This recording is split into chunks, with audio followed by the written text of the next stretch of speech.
Tonight, we travel to Cusco, capital of Tawantinsuyu, in the year 1471. The Sapa Inca Pachacutec has just died after about 33 years of rule, and his body lies in state in the Coricancha, the temple whose interior walls were said to be lined with beaten gold. The city of Cusco sits at 416 meters in the Andean highlands, the administrative, political, and military center of an empire that once stretched across approximately 950,000 square kilometers. From here, 4 roads lead outward to the 4 Suyu, the quarters of the world. Relay runners carry news of the king's death along stone-paved highways that reach from Quito to Santiago, from the Pacific coast to the Amazon basin. It is the height of Tawantinsuyu, the empire of the 4 parts, and the machinery of its daily life continues without pause. You are standing in the central plaza of Cusco at dawn on the morning of the summer solstice in the year 1470, and the thin, cold air at 3,416 meters moves across your face with a clarity that makes every distant ridge stand sharp against the lightning sky. The city stretches around you in the shape of a puma, that sacred mountain cat, whose form the Inca architects traced across the hills and valleys with deliberate precision, and you can feel the altitude in your breathing, slightly labored if you have not spent weeks acclimatizing to this height above the sea. The fortress of Sacsayhuaman rises to the north, traditionally described as forming the head of this great feline plan, its zigzag walls of massive stone blocks catching the morning light as the sun rises above the eastern ranges. The granite beneath your feet has been walked by rulers of this empire, and Pachacutec, among the most transformative, helped turn this highland settlement into a major administrative, political, and military center of an empire that expanded across vast Andean territories.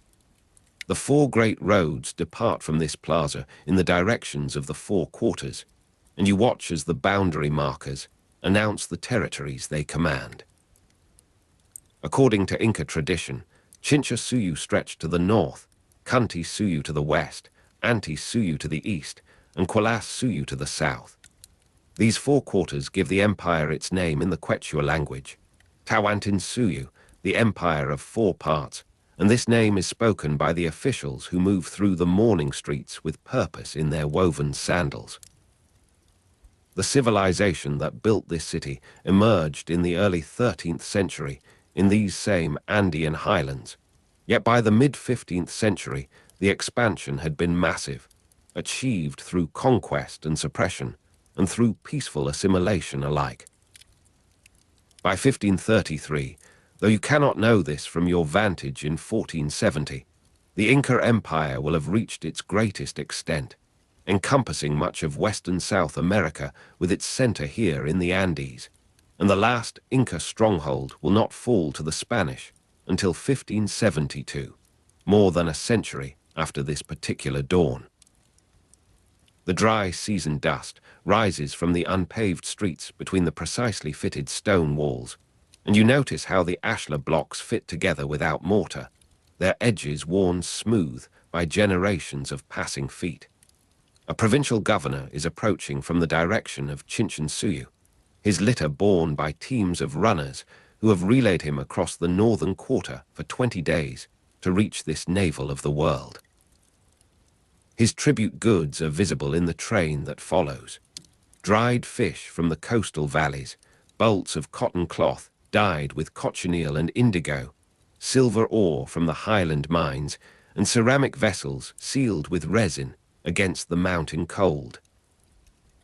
The governor will present these to the Sapa Inca, who is considered the son of the sun god in Tai and a deity himself, and who theoretically owns all means of production across the vast territories that now include Peru, western Ecuador, western and southern central Bolivia, northwestern Argentina, much of present-day Chile, and even the southwestern tip of Colombia. At maximum extent, the empire will hold all these lands, though in 1470 the southern reaches of Quipu remain only partially consolidated. The morning light strengthens, and the afternoon light will later turn the granite blocks of Inca walls a deep rose-gold color, though for now the shadows still pool in the angles of the doorways. You move through the marketplace of reciprocal exchange, where the sound of Quechua being spoken alongside local languages creates a texture of voices that reflects the diversity of this realm. More than 200 ethnicities speak countless other languages across Tawantinsuyu, yet Quechua served as a lingua franca of administration and command, spreading along the great roads with the same efficiency as the Chasqui runners who carried messages across the empire. The empire functions largely without money or markets in the manner you might expect from other civilizations, and the modern consensus describes this economy as an Andean reciprocity and redistribution system incomparable to old world models. Taxes included labor obligations to the state, notably the mita system that organized communities into rotating work crews for agriculture, construction, mining, and military service. The rulers reciprocate these labor obligations by granting access to land and goods, and by providing feasts that cement the social bonds between the center and the provinces. The smell of burning llama fat in temple lamps begins to drift across the plaza as the morning progresses, and you follow this scent toward the religious precinct where the sacred waka sites receive their daily attentions. Local religious worship focuses on these waka sites, the sacred stones and springs and peaks that anchor spiritual life in specific landscapes, while the Inca leadership promotes sun worship as the unifying theology of the state. The empire lacked wheeled vehicles, draft animals, and iron and steel working like those of Eurasian cultures, yet the Quipu knotted cords served as remarkably effective tools for recording numerical information, and possibly some narrative content, across vast distances.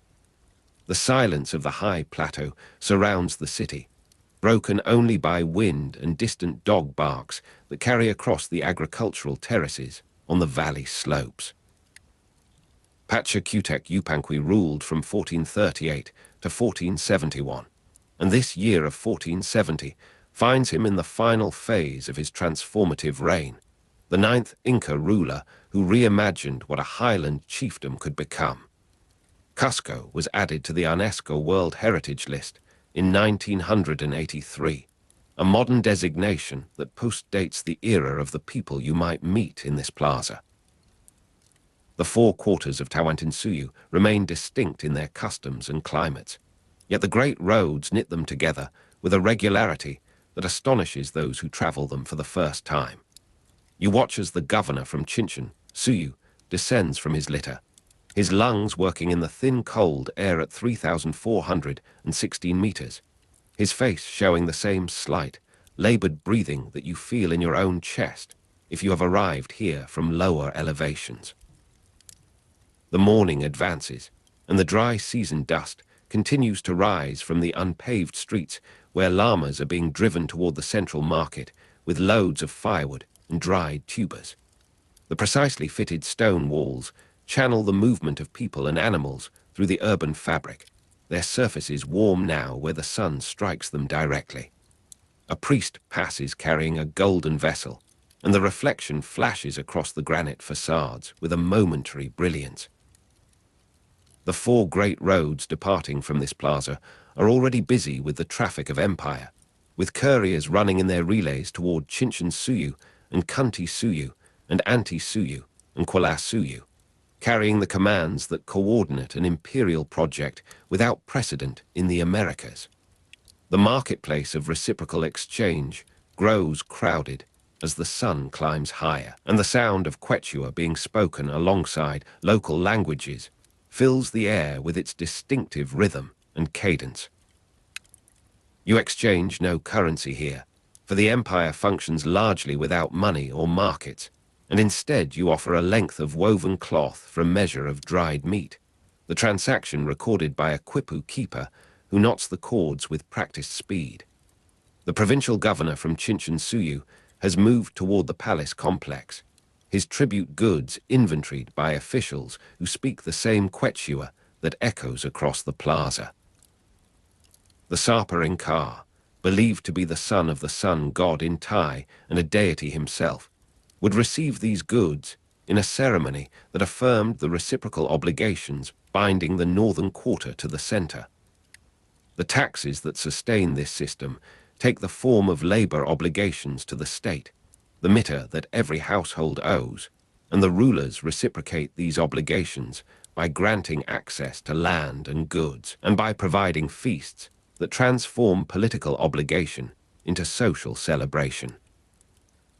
The smell of burning llama fat in temple lamps grows stronger as you move toward the religious precinct, and you notice how the local religious worship focuses on sacred waka sites, while the Inca leadership promotes sun worship as the imperial creed.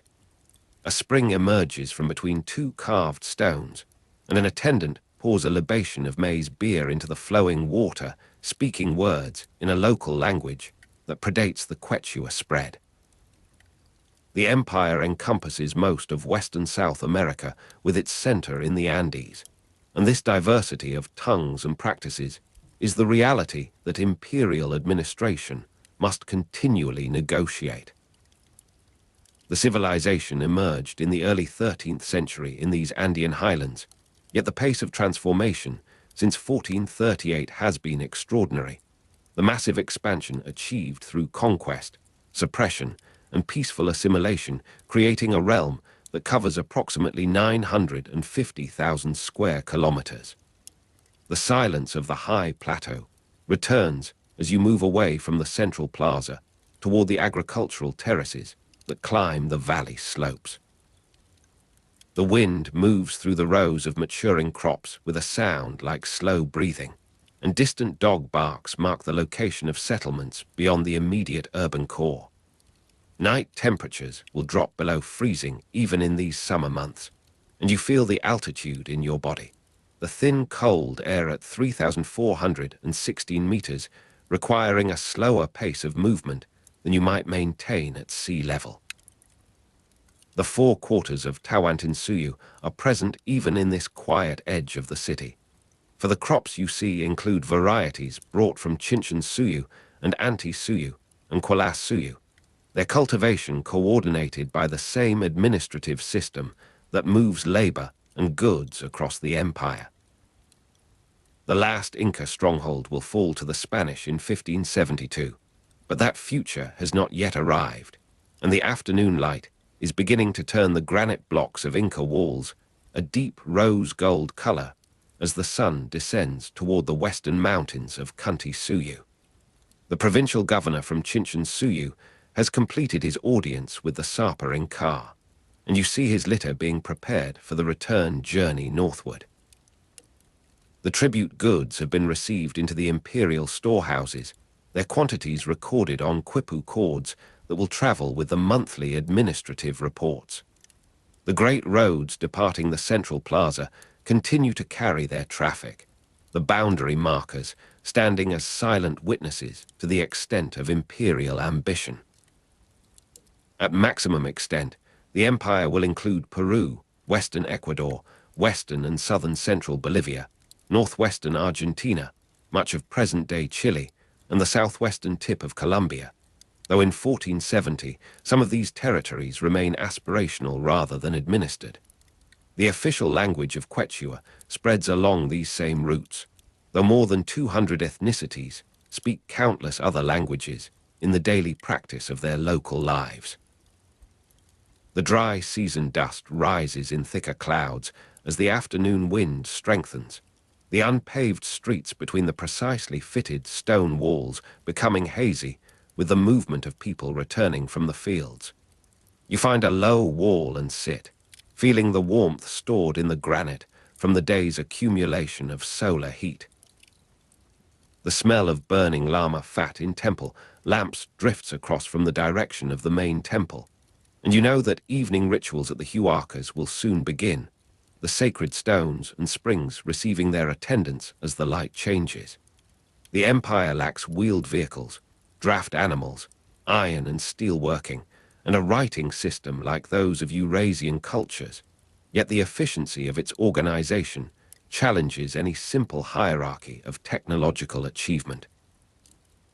The modern consensus describes the economy as an Andean reciprocity and redistribution system, incomparable to old world models, and you witness this system in operation as a woman distributes cooked tubers to a work crew passing toward the terraced fields.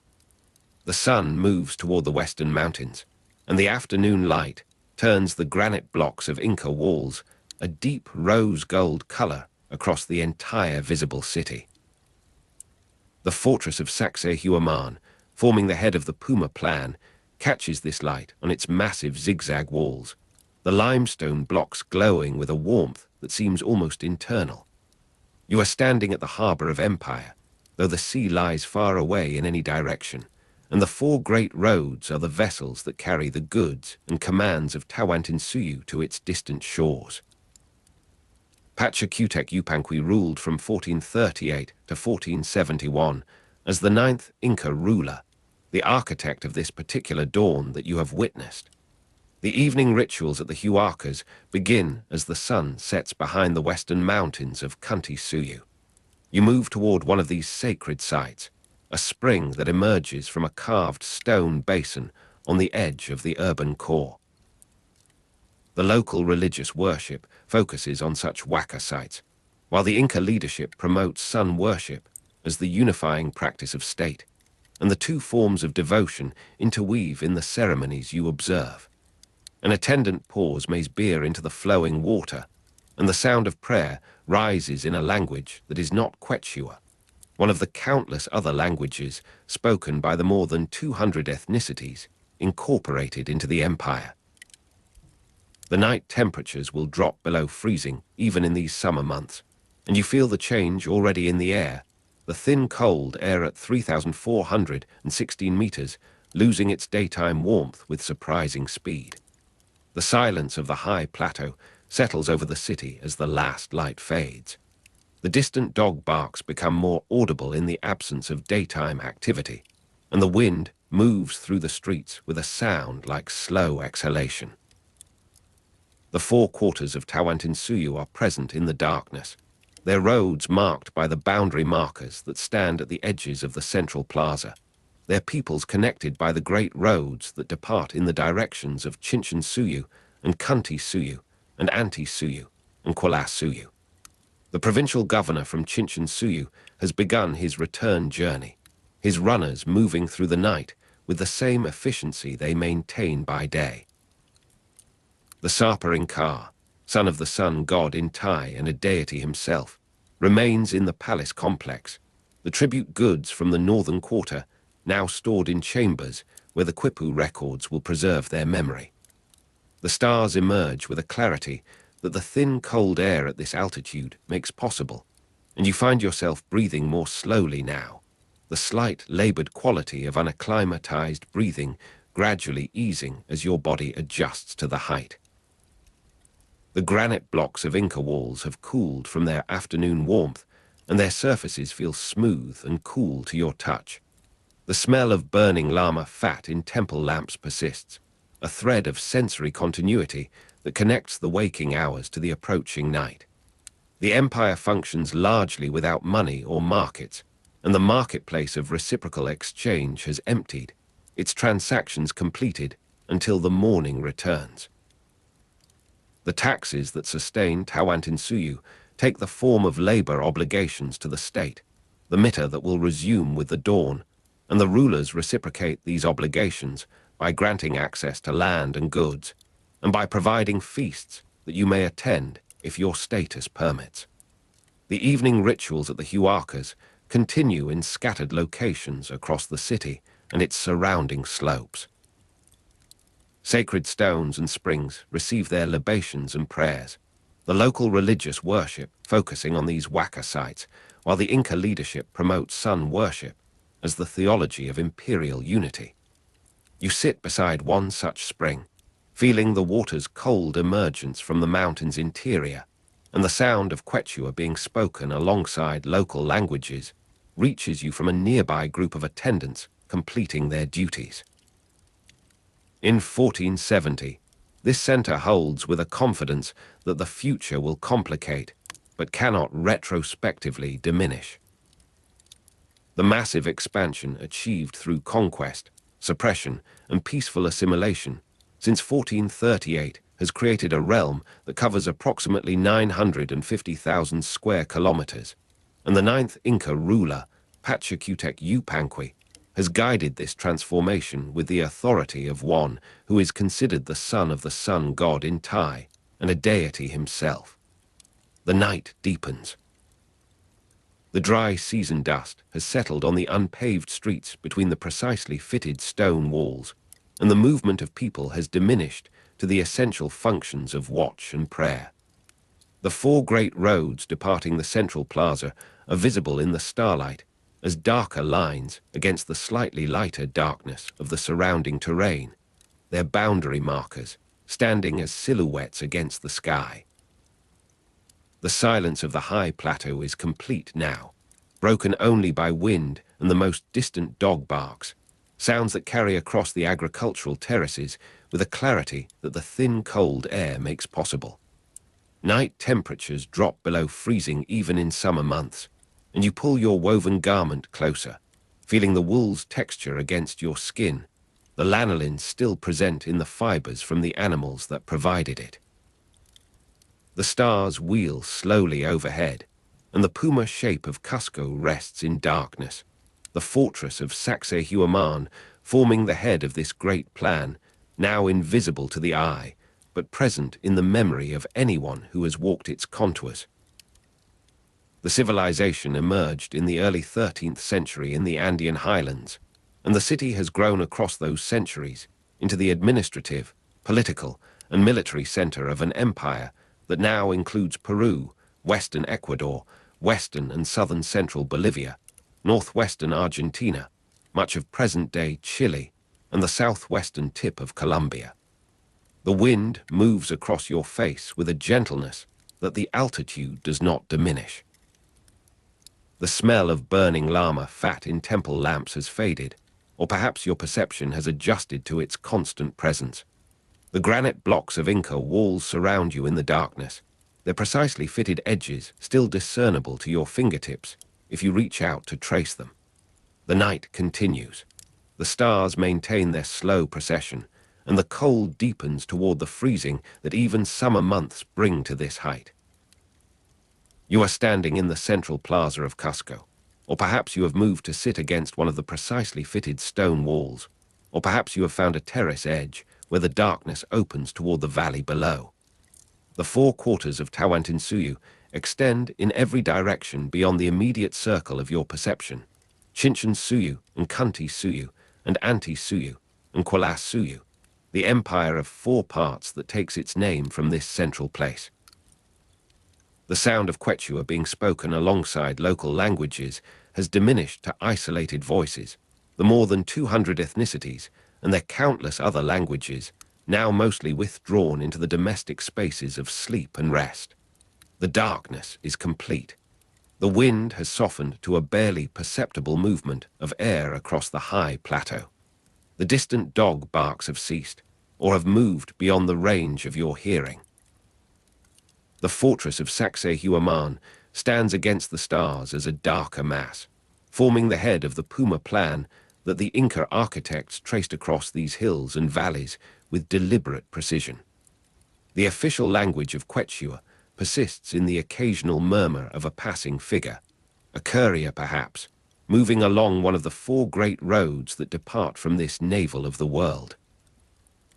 The Sarpering car rests in the palace complex, the son of the sun god Intai and a deity himself, and the tribute goods from Chinchinsuyu have been stored in chambers where the Quipu records preserve their quantities and origins.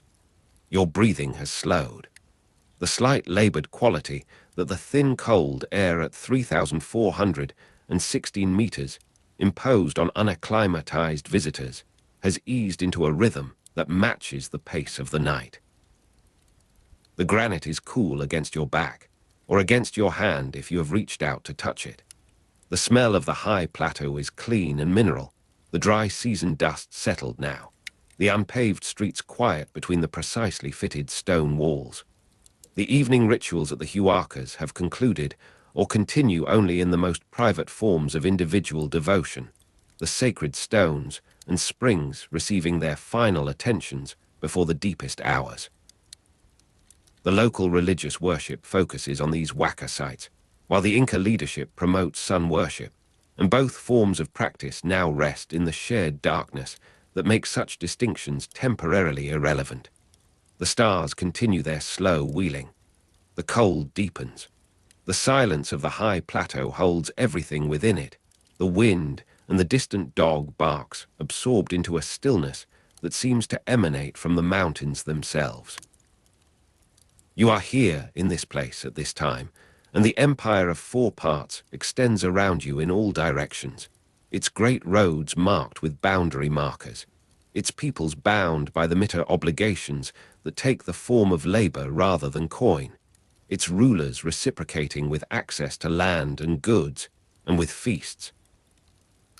The 9th Inca ruler, Pachacutec-Yupanqui, has built this from the early 13th century foundations of a highland chiefdom, and in 1470 the achievement stands complete, though the future will transform it in ways that cannot yet be imagined from this darkness. The night holds you. The cold is steady now, neither increasing nor diminishing, a constant that your body has begun to accept. The stars are very clear. The puma shape of Cusco rests in the darkness, and you rest within it, and the empire rests around you, and the high plateau extends beyond all of this toward ranges that fade into the distance even in daylight, and are now only presences in the darkness, felt rather than seen. The granite blocks of Inca walls are cool and smooth. The wind moves gently. The silence is complete. The Coricancha rises before you as the eastern sky begins to lighten. You are standing in the courtyard at dawn, and the great sanctuary of the Inca Empire is emerging from shadow. The original name of this place was Inticancha, meaning courtyard of the sun in the Quechua language, and the first pale rays are now sliding between the eastern peaks to find the precisely oriented windows above you. The Coricancha, as it came to be known, meaning courtyard of gold, awaits the sun it was built to receive. The air at this altitude carries the cold of the high plateau, thin and sharp in your throat, though the morning is utterly still. Reflected golden light will soon warm the stone interior, even on cold mornings such as this one. The walls around you are already catching a faint rose color from the approaching day, and you can feel the promise of warmth in the granite under your palms. The temple's interior walls were lined with beaten gold, and that gold will transform this light into something the priests have waited through the long night to witness. The Coricancha was the most important temple in Cusco, and its orientation was calculated with extraordinary precision, so that on the summer solstice, the sun would strike the golden back wall directly, filling the inner chamber with radiance that the faithful understood as the physical presence of their god. You are standing where only the highest priests and the Sapa Inca himself might stand on such a morning, and the anticipation of that alignment settles over the courtyard like another layer of cold. The smell of burning coke from llama dung fires drifts across from the preparation rooms, the only fuel available at this altitude that can maintain the temperatures needed for metalwork. The dry metallic scent of gold leaf application mingles with this smoke, a combination you will come to associate with the sacred economy of the empire. Priests are already moving through the outer chambers, their feet bare against smooth, cold stone during ritual processions that have not yet begun for this day. The eternal flame brought by the first Inca from Lake Titicaca burns in its protected niche, tended through every hour of darkness by attendants who have inherited this duty from their fathers and grandfathers. The Coricancha, the greatest sanctuary in the Inca Empire, is awakening. You pass through a doorway framed with the characteristic precision that the stoneworkers of Cusco perfected across generations. The blocks fit without mortar, each edge dressed, until the joint is invisible to searching fingers. The precision of the surviving stonework demonstrates advanced masonry techniques that would puzzle later builders who attempted to replicate or repair what they found. In this chamber, the light is still dim, and your eyes adjust slowly to the interior. The Sapa Inca was considered the son of Intai, and the architecture itself proclaims this lineage, directing all attention toward the illumination that will arrive with the sun's first clear appearance. The Coricancha served as the primary site for the worship of Intai, the sun god, and every element of its construction served that devotion. The deep silence of thick stone walls envelops you as you move further inward. Sound drops away completely in inner chambers, such as the one you now enter, the massive construction absorbing even the soft footfalls of the attendants. The temple complex included gardens with golden representations of plants and animals, and through an archway you glimpse the first of these artificial fields. Golden maize stalks stand in rows that never grew from seed, their tassels rendered in precious metal by craftsmen who studied the living plants through complete growing seasons. The weight of gold in these sculptures represented the labor of thousands, the agricultural surplus of the empire transformed into permanent offerings that required neither rain nor harvest. Golden llamas stand in the temple gardens beside the maize, never to grow or move, their forms captured in attitudes of grazing and rest. The Coricancha was the destination for idols of conquered peoples brought to Cusco to ensure their labor obligations, and in subsidiary chambers you pass the stored representations of distant territories. The weight of conquest made visible. Idols from subject peoples housed in chambers that demonstrated their subordination while preserving their power. Each figure, each sacred object, had been transported across the empire's road system to this central repository, and their presence here bound their communities to the ritual calendar of the capital. The priests who catalogued these items knew the obligations associated with each, the quantities of textile and ceramic and labor that their presence in the Coricancha guaranteed. The accumulated wealth of empire had transformed even the original designation of Inticancha. You emerge again into the main courtyard as the sun clears the ridge. The golden back wall of the principal chamber is now fully illuminated, and the effect is not merely reflection, but transformation, the beaten metal seeming to generate its own radiance. The Coricancha justifies its name in this moment. Spanish chroniclers would later describe the wealth of the temple as extraordinary, though their accounts would come after the destruction they themselves participated in. For now, the light holds steady, neither increasing nor diminishing in the central hours of morning, a constant that your body has begun to accept. The warmth spreads through the stone, and the cold air moves across your face with less bite than before. The smell of burning coke from llama dung fires persists, as the attendants maintain braziers in the working areas where metal is repaired and replaced. The dry metallic scent of gold leaf application returns as you approach a chamber where craftsmen are burnishing new sheets. The smooth, cold stone under bare feet during ritual processions has begun to surrender its chill, though in shadowed corners the temperature remains unchanged. The maintenance of the Coricancha required continuous labor, the renewal of surfaces that tarnished, the replacement of garden figures that weathered or suffered damage. The greatest sanctuary in the Inca Empire demanded the greatest expenditure of skilled attention. You observe the garden more closely in the full morning light.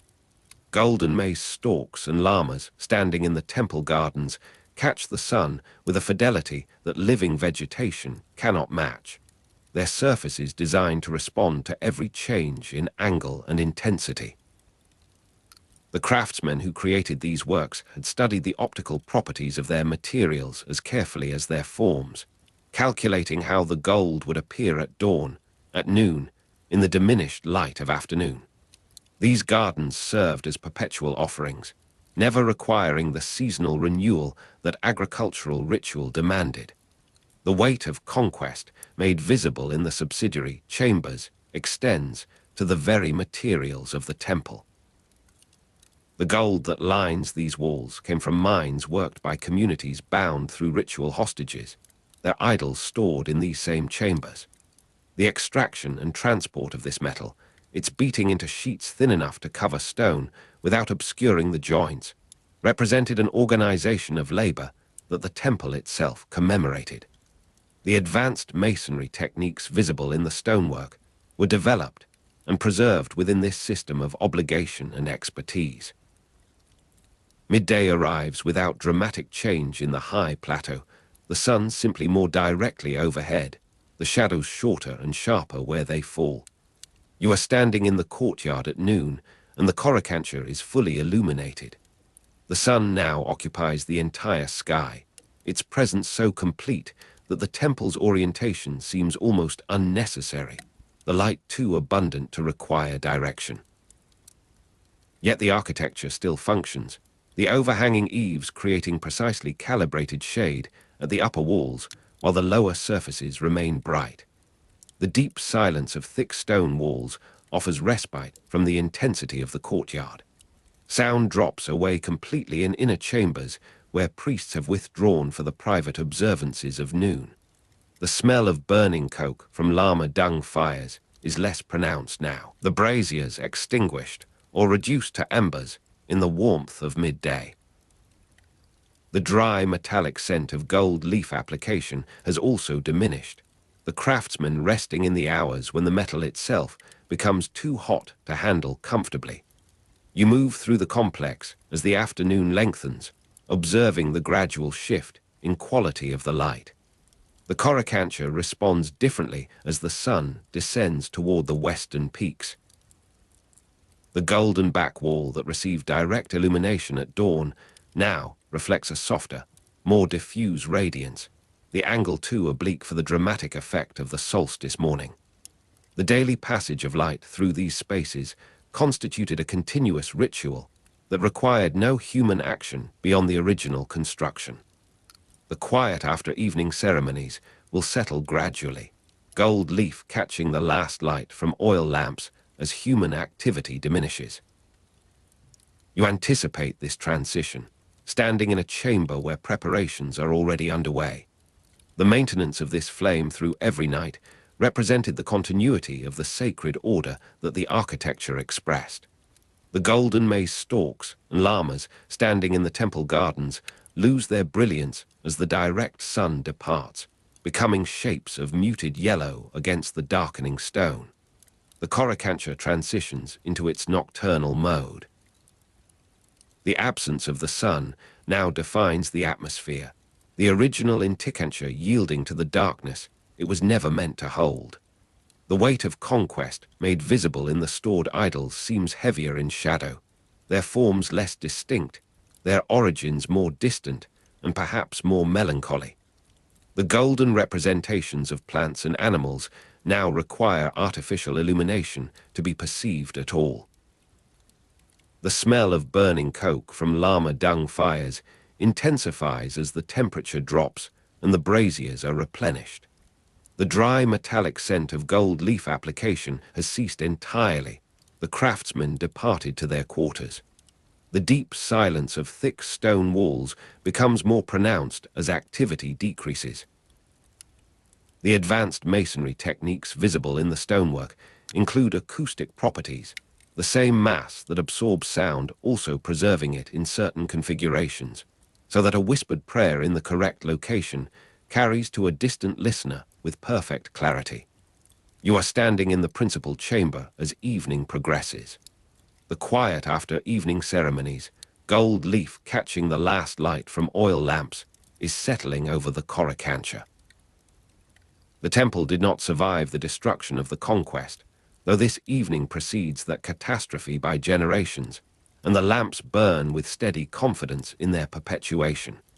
In the lamplight, the stored figures of conquered peoples seem to shift, their shadows imperfectly controlled by the small sources of illumination. The greatest sanctuary in the Inca Empire contains multitudes, the visible and the concealed, the acknowledged and the suppressed. You move toward the outer courtyard as full darkness establishes itself. The stars are very clear, the same stars that oriented the temple's construction, that determined the precise placement of its windows and the angle of its golden wall. The high plateau extends toward ranges that fade into the distance even in daylight and are now only presences in the darkness, felt rather than seen. The granite blocks of Inca walls are cool and smooth. The wind moves gently. The silence is complete. Yet within the Coricancha, activity continues through the night. The smell of burning coke from llama dung fires marks their presence in the darkened chambers. The dry metallic scent of gold leaf application will return with the morning's renewed labor. The deep silence of thick stone walls accommodates these small sounds, sound dropping away completely in inner chambers beyond the immediate vicinity of flame and watcher. The Coricancha persists through this night, as through countless others. The sun will return to justify the original name of Inticancha. The architecture awaits its deity with the patience of stone.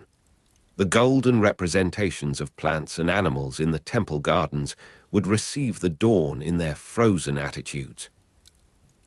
The weight of conquest made visible in the stored idols, the golden maize stalks and llamas standing in the temple gardens, the precision of the surviving stonework demonstrating advanced masonry techniques. All of this would persist through the night and through the years that followed. The obligations themselves would persist, the labor continue, the empire maintain its coherence. Spanish chroniclers would describe the wealth of the temple as extraordinary, though their descriptions would come after the fact, after the destruction they witnessed and recorded. The quiet after evening ceremonies has settled into the deeper quiet of midnight. After a severe earthquake in 1650, the ruins were largely built over by the Convento de Santo Domingo, yet that rebuilding lies centuries ahead. Only 4 rooms continue to be used by the monastery, a reduction from the original complexity that would be difficult to imagine from the present fullness. A second severe earthquake in 1950 damaged the church and revealed long-believed destroyed wall remains of the temple, exposing what had been concealed by later construction. Today, only some wall remains in central Cusco testify to the former splendor of the workmanship. But tonight the splendor is intact, the gold undisturbed, the ceremonies continuing in their ancient patterns. You are standing in the courtyard under stars that the priests have named and tracked through generations. The Coricancha holds you in its architecture, its orientation, its accumulated weight of sacred and material investment. The smell of burning coke from llama dung fires maintains its presence in the preparation rooms. The dry metallic scent of gold leaf application will greet the early workers who resume their tasks before dawn. The deep silence of thick stone walls continues to absorb the small sounds of the temple's nocturnal life, sound dropping away completely in inner chambers where the most sacred objects rest undisturbed. The Coricancha completes another cycle of its perpetual observance. You feel the first suggestion of lightning in the eastern sky, though the stars remain clearly visible overhead. The puma shape of Cusco is still present in the darkness, and you rest within it, and the empire rests around you. The high plateau extends toward the distant ranges. The granite blocks of Inca walls are cool and smooth against your palms. The wind moves gently, carrying the cold of altitude that will persist until the sun returns to warm the stone. The silence is complete, yet not empty, filled with the expectation of recurrence, the certainty that the precisely oriented windows will again admit the dawn, that the golden back wall will again receive its illumination, that the Coricancha will again fulfill the purpose for which it was constructed. The original name was Inticancha, meaning courtyard of the sun in Quechua, and the sun is returning. The Coricancha awaits that return with the patience it has demonstrated through centuries. The temple served as the primary site for the worship of Intai, the sun god, and that service continues in this moment of approaching dawn. The weight of conquest made visible in the stored idols remains bound to this center. The quiet after evening ceremonies has given way to the quiet before morning ceremonies. Gold leaf prepared to catch the first light rather than the last. You are standing where you stood at the beginning, in the courtyard at dawn, and the cycle completes itself without conclusion, the Coricancha persisting in its function, the most important temple in Cusco maintaining its importance, the greatest sanctuary in the Inca Empire continuing to sanctify. The deep silence of thick stone walls has accommodated different silences, different sounds, different weights of presence and absence. Sound drops away completely in inner chambers that have served different functions, held different contents, maintained different temperatures of sacred and mundane. The smell of burning coke from llama dung fires has not been smelled here for generations, the altitude still requiring special fuels, but the monastery and later structures using different sources, different arrangements. The dry metallic scent of gold leaf application belongs to different workshops, different purposes, different economies of precious material. Yet the architecture persists in its orientation, its mass, its patient awaiting of the sun that still rises between the eastern peaks, still strikes the surviving walls at angles that can be calculated, still warms the stone that remains even on cold mornings. The Coricancha continues in its remains, its memory, its persistent claim upon attention. You are standing in the presence of this persistence, the dawn light finding the edges of stone that have witnessed centuries. The Coricancha has become something other than it was, yet not entirely other. The original name was Inticancha, meaning courtyard of the sun in Quechua, and the sun still rises, still orients, still warms the stone that remains. The Coricancha has lost its gold, yet the name persists, the meaning persists, the courtyard persists in its location and its orientation if not in its content. Spanish chroniclers describe the wealth of the temple as extraordinary, and their descriptions remain, their wonder still accessible, their accounts still shaping what can be imagined of what they witnessed. You are standing in the remains, and the remains are sufficient to suggest what has been lost, what has persisted, what the stone beneath your feet holds the memory of pressure and patience, of hands that shaped what time has only softened at the edges. You are standing at the quarry's edge in the valley below Sacsayhuaman, and the morning air carries a particular density, a mineral weight that settles upon the tongue and coats the inner surface of the nostrils with the scent of fractured earth. The grating sound of andesite being worked with harder stone tools rises through 3 kilometers of thin Andean atmosphere, traveling from the working face where quarrymen strike their measured blows. Each impact sends a brief vibration through the rock mass, a pulse that the body perceives before the ear distinguishes its character. Around you, the dust from quarrying hangs in the air, coating everything with fine grey powder that has turned the green of nearby shrubs to a muted silver that has settled upon the wool of your garments until they feel stiff and foreign against the skin. The cold weight of massive stone seems to draw heat from the hands even at a distance, even before you approach to touch the freshly exposed face, where chisels of still harder material have opened a plain of dark volcanic crystal. A single block, the size of a modest dwelling, lies partially freed from its parent cliff, its exposed surfaces showing the marks of repeated scoring and the broader channels where splitting wedges have been driven along calculated lines of weakness. You are watching the overseers pace its dimensions with knotted cords, their measurements determining the labor of weeks to come. The block will travel upward, will become part of the fortress that lies about 3 kilometers above the center of Cusco, will serve the purposes that Sacsayhuaman was intended to fulfill as a representative site, and to protect the most endangered approach to the city. Its journey has not begun, yet already the planning encompasses hundreds of Mita laborers, the rotational obligations that bind the Inca domain into coherence, the temporary levies of farmers and herders who will set aside their fields and flocks for the greater construction of permanence. The sun has risen high enough to warm the eastern faces of the quarry, while the western walls remain in shadow, and this division of light creates a visual rhythm across the working surfaces.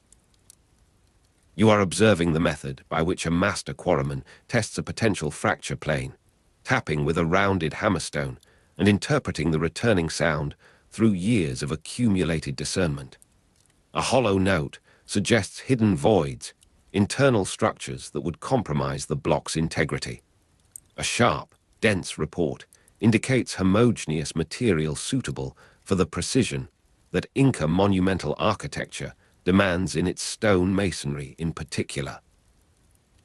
The distinction matters absolutely, for stones fitted together without mortar, using only precision cutting and pressure, cannot tolerate the weakness that mortar would otherwise disguise and bind. The afternoon brings a change in the quality of air, a thickening that precedes the descent of cloud from higher elevations. You are moving among the stockpiled blocks, each marked with signs indicating its intended destination, its rotational position in the ascending geometry of the fortress. The dust from quarrying hangs in the air, coating everything with fine grey powder that now mixes with the heavier moisture of approaching weather, forming a thin paste upon exposed skin that tightens as it begins to dry. The sound of stone on stone carries upward through the valley as the final shaping proceeds, as master craftsmen work the irregular polygons that will interlock in patterns no two courses share. You are watching a trial fitting, observing how a block roughly the size of a recumbent human form is lowered by ropes onto its provisional bed, how the overseers lean close to examine the seam where surfaces meet. The trial fitting of a polygonal block proceeds through incremental adjustment, the stone lifted and lowered repeatedly, small flakes removed from high points until the seam disappears to a knife blade, until no gap admits light or probing finger. The craftsmen do not hurry this process. The stone will outlast their grandchildren's grandchildren, and the patience they extend toward it constitutes a form of temporal humility, an acknowledgement that their work will be judged by centuries rather than seasons. Rain begins as you follow the ascending path toward the construction site. The first drops heavy with the dust they absorb in falling, leaving dark spots upon pale stone that spread and merge. You are walking among the laborers who have completed their Mita obligations for this season, descending past those who ascend to replace them, the exchange marked by no ceremony beyond the transfer of tools and the brief gestures of recognition between those who share a craft temporarily. The fortress of Sacsayhuaman reveals itself in stages as you climb, first as scattered blocks upon the ridge, then as the emerging coherence of walls that redefine the horizon against which they stand. You are standing at the threshold of the main precinct, and the scale reorients your understanding of human possibility, the individual labor subsumed into collective achievement that the single perceiving mind struggles to assimilate. The architectural forms at Sacsayhuaman suggest sacred functions through their arrangement and proportion.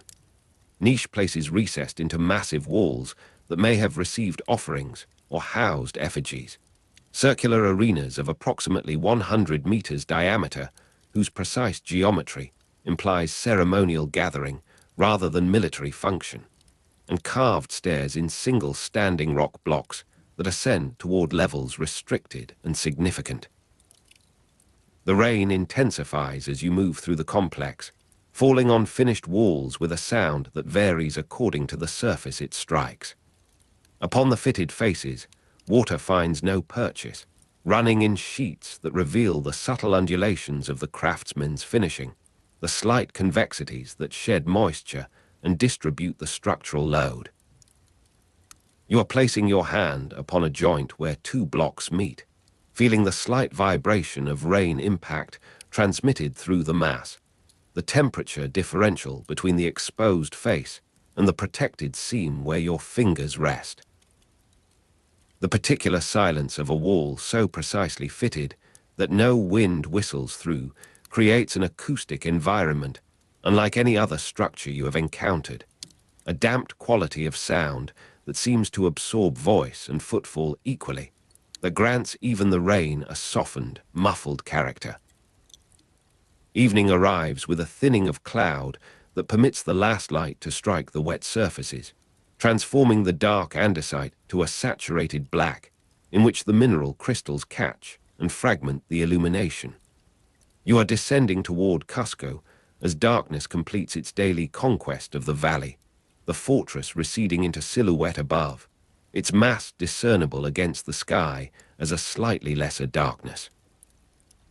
The path you follow is one of the Inca paths that connected the Terrace city to the broader network of the domain, and its construction quality demonstrates the standards that governed all such work. Sections still in use more than 400 years after construction, bearing witness to principles that prioritized durability over speed, integration over isolation. The night passes in quarters of watchfulness and brief sleep, the altitude of 3 kilometers above the center of Cusco affecting the depth of rest, the thin air prompting waking with slight breathlessness that subsides with conscious adjustment of respiration. You are waking before dawn to a sky cleared of storm, the stars intensely present in the absence of moisture and dust, the Milky Way visible as a luminous river that the Inca saw as a terrestrial counterpart to the water they channeled and distributed. The road descends toward Cusco and then rises again, following the watershed that separates the Vilcanota from more western drainages.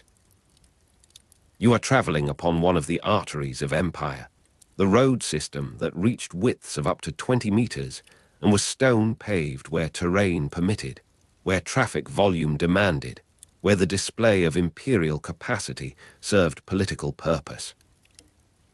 The quality of Inca Road construction is demonstrated by sections still in use more than 400 years after construction.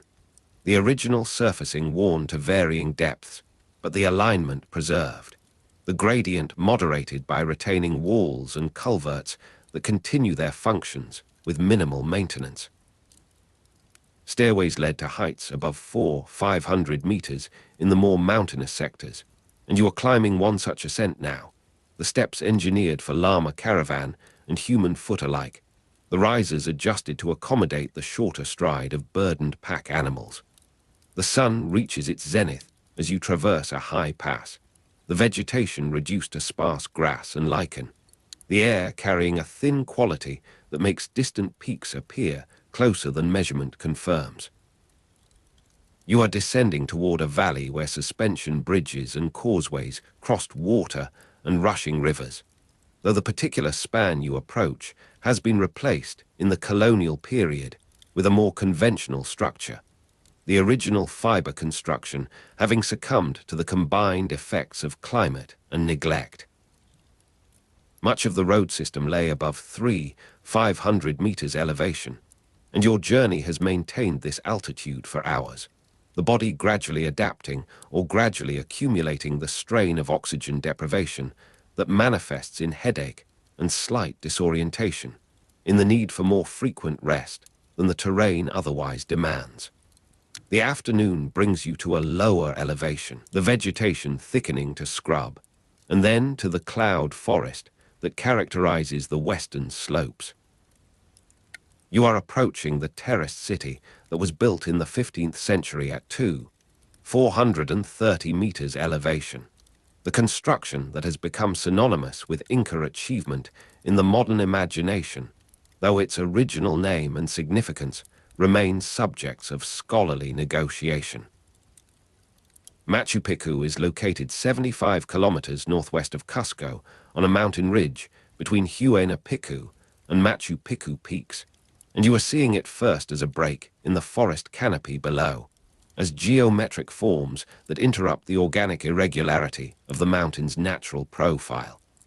The approach reveals the site in controlled stages, the path designed to create anticipation and then fulfillment. The urban complex emerging from concealment as the traveler reaches prepared vantage points. You are standing at one such point now, and the terraced city spreads below and before you, the agricultural zones descending the slope in their engineered contours, the residential and ceremonial structures occupying the more level ridge top. The afternoon progresses through examination of the construction methods that link this site to the broader patterns of Inca stonework.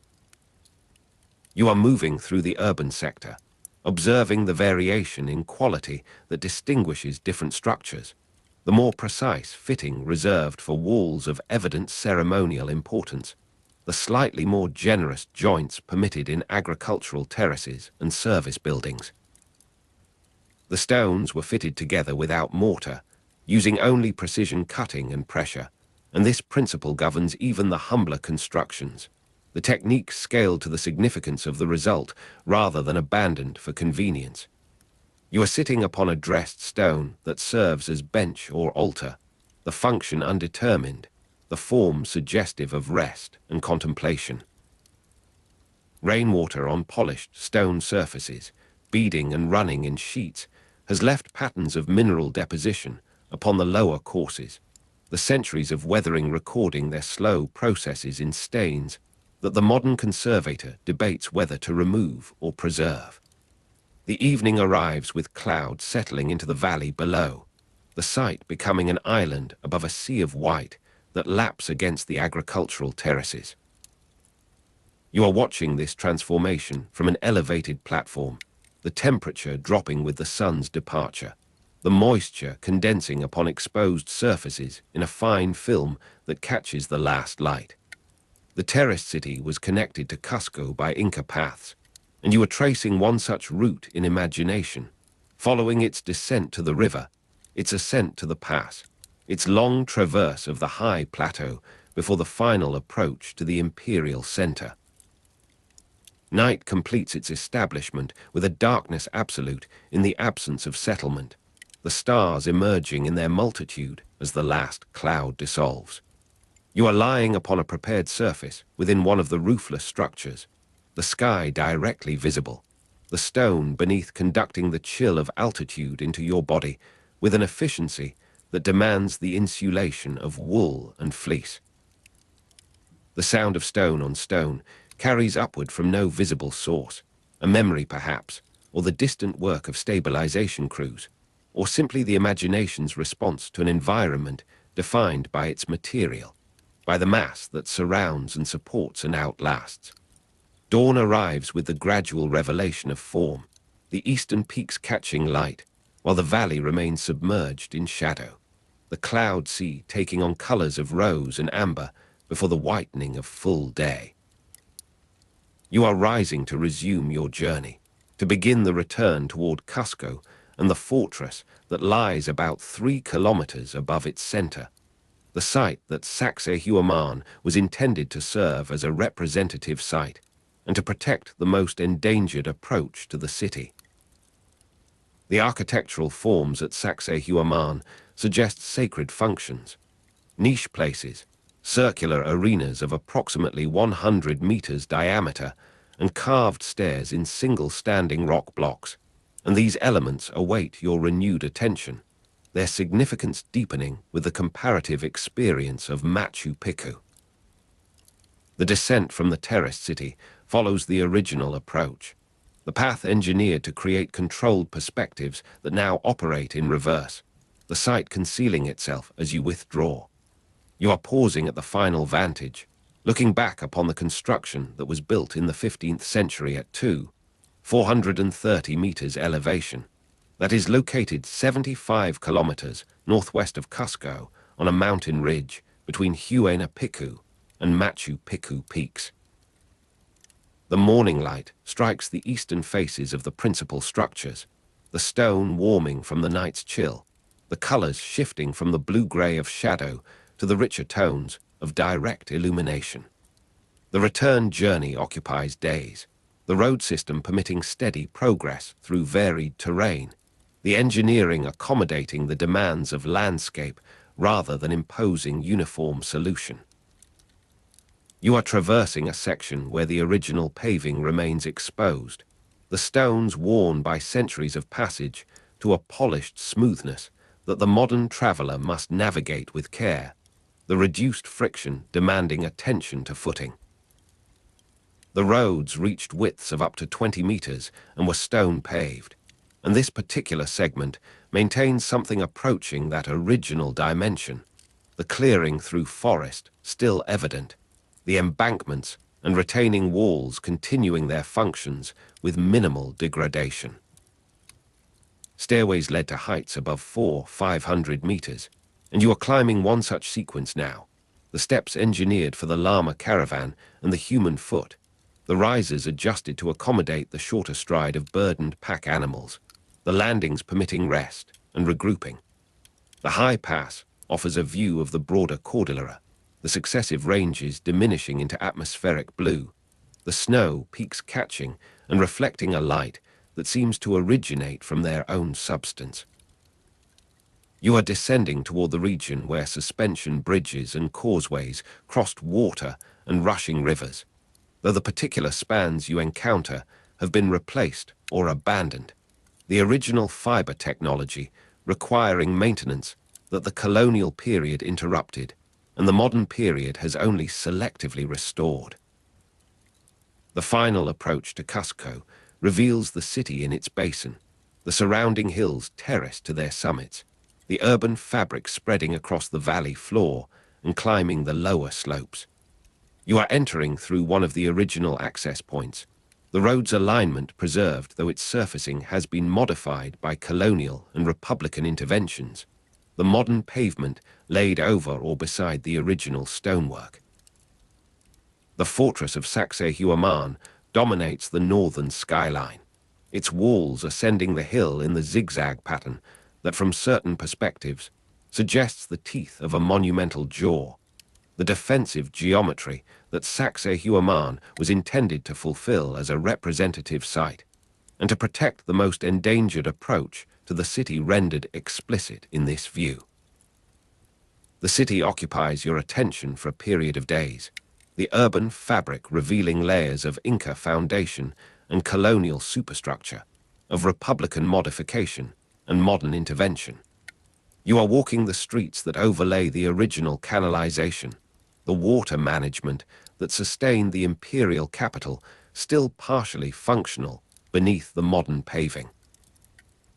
Yet the particular silence of a wall so precisely fitted that no wind whistles through persists in the surviving Inca enclosures, the acoustic quality entering the modern experience as a kind of temporal pocket, a preserved moment of constructional intention. The return to Sacsayhuaman comes with a changed understanding, the experience of Machu Picchu providing comparative context for the fortress's forms and functions. You are ascending the path that the stone blocks once traveled in reverse, the quarry 3 kilometers below now abandoned, its extracted masses distributed across the heights above. The architectural forms at Sacsayhuaman suggest sacred functions, niche places that may have received offerings, circular arenas of approximately 100 meters diameter that imply ceremonial gathering, and carved stairs in single standing rock blocks that ascend toward restricted levels. During the Spanish conquest, the complex was partially destroyed, the dismantling of walls for colonial construction reducing the original extent, the reuse of precisely fitted blocks in less demanding contexts constituting a form of technical degradation that the modern observer registers as dispersed excellence. The afternoon of your return brings weather, cloud descending from the higher peaks to envelop the fortress in moisture and reduced visibility. You are moving through the main precinct as the rain intensifies, falling on finished walls with a sound that varies according to the surface it strikes. The structure has been further damaged by earthquakes since then, the colonial period and the Republican era contributing their own episodes of seismic disruption to the longer geological record of the region. You are examining a section where the original precision has been compromised, a wall partially collapsed, the blocks displaced from their interlocked positions to lie in the angular confusion of structural failure. Yet adjacent walls stand intact, their survival demonstrating the engineering logic of the original construction, the capacity of precisely fitted stone to absorb and dissipate seismic energy through minute movements at the joints, through the flexibility that absence of mortar permits. You are placing your palm against a surviving wall, feeling for the vibration of the Earth's continued slight movements, the tremors too subtle for conscious perception, but perhaps registering in the body's deeper systems, the proprioceptive awareness that maintains balance and orientation. An earthquake tremor passes through Cusco, a more pronounced event that arrives without warning, the ground shifting beneath your feet, the walls responding with a swaying motion that the eye perceives as alarming, the mind interprets as potential collapse, the body experiences as the fundamental instability of the apparently solid. The Inca walls sway and settle, their blocks moving in minute articulation at the joints, the pressure that holds them in contact sufficient to maintain integrity through the displacement. You are observing this response, the wall before you describing a slight arc and returning to vertical, the movement absorbed by the precision of the original fitting, the energy dissipated through the friction of stone on stone. Colonial plaster cracks nearby, the Spanish construction upon Inca foundations revealing its different structural logic, the rigid bond between masonry units transmitting rather than absorbing the stress, the consequence of mortar's adhesive quality when confronted with the Earth's movement. The distinction manifests in the audible report of fracturing, the visible propagation of cracks across surfaces that the tremor has compromised. The aftershocks continue for hours, diminishing in intensity, the body gradually adjusting to the possibility of recurrence, the vigilance slowly relaxing into the vigilance of exhausted attention. You are sitting upon a block displaced by some earlier seismic event, the surface still bearing the marks of its original position, the weathering patterns revealing the duration of its exposure. The rain has diminished to intermittent drizzle, the cloud lifting to permit glimpses of the valley below, the city of Cusco spreading across its basin with the colonial and modern constructions that have accumulated upon the Inca substrate. The evening arrives with a clearing that reveals the full extent of the fortress, the zigzag walls emerging from the dissipating cloud, the scale reasserting its capacity to overwhelm the perceiving consciousness. You are walking the upper perimeter as darkness gathers, the last light striking the eastern faces while the western walls subside into shadow, the daily rhythm of illumination and obscurity that the structure has experienced across the centuries of its existence. Night completes its establishment with stars intensely present in the thin air, the Milky Way visible in its full extension, the celestial river that the Inca related to their terrestrial water systems. You are lying upon a dressed surface within the main precinct, the stone conducting the chill of altitude into your body with the efficiency that demands insulation, that rewards the prepared sleeper with gradual adaptation. The road. 40,000 kilometers of paved stone. You are standing at the harbor at dawn, though the harbor is of stone and altitude rather than water, and the vessels that depart are llamas with panniers of dried meat and woven cloth. Around you, the merchants are unloading their cargoes onto the backs of animals that stand with the patience of creatures who have never known urgency, their toenails clicking against the fitted paving stones of the plaza, where the Quipu-Keepers Nyan begins its long journey northward.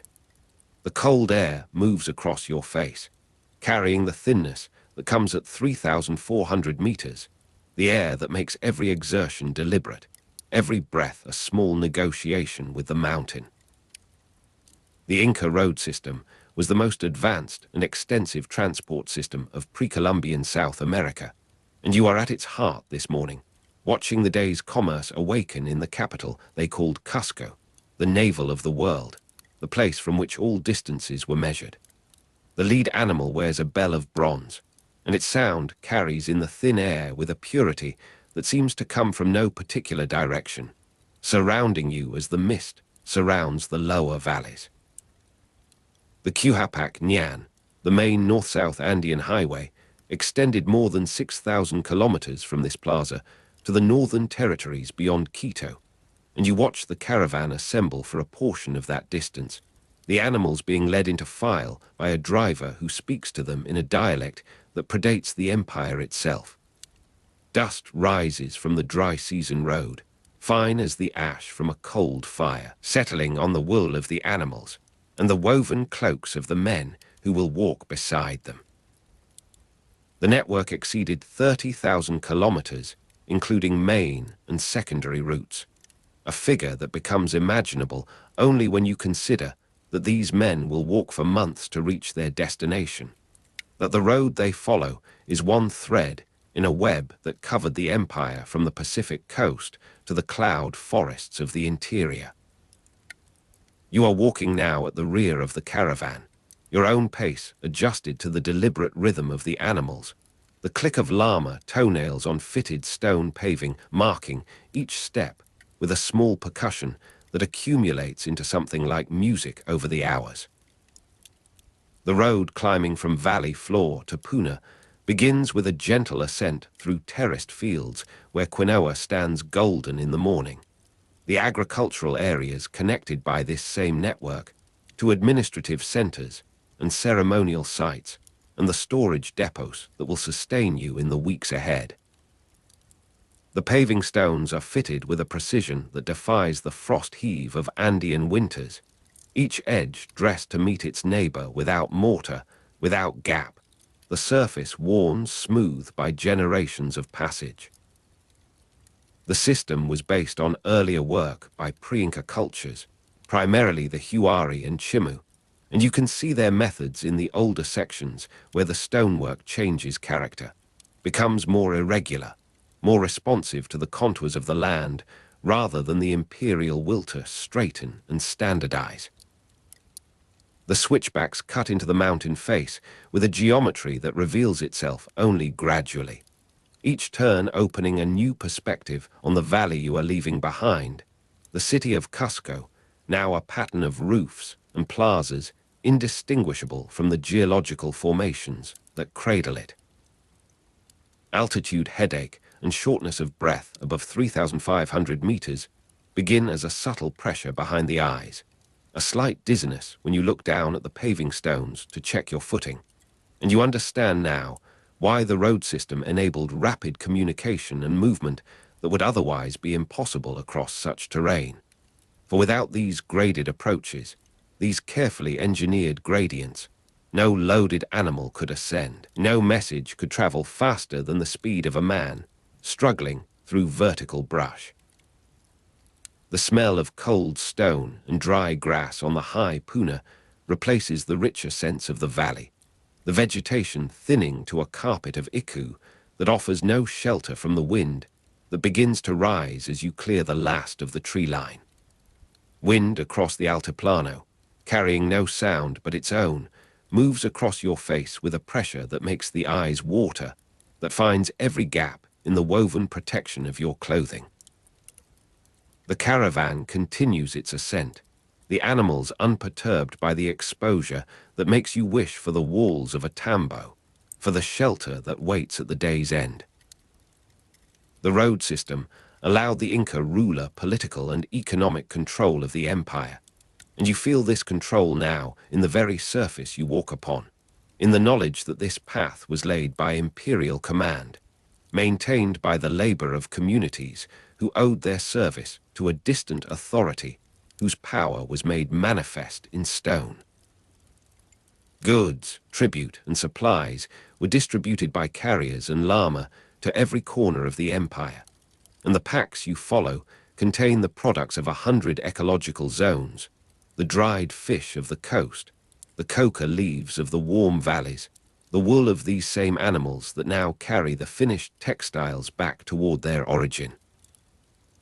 A Chasqui runner passes the caravan at a flat run, sandals barely touching the paving stones, his pace a different order of movement entirely from the procession you follow.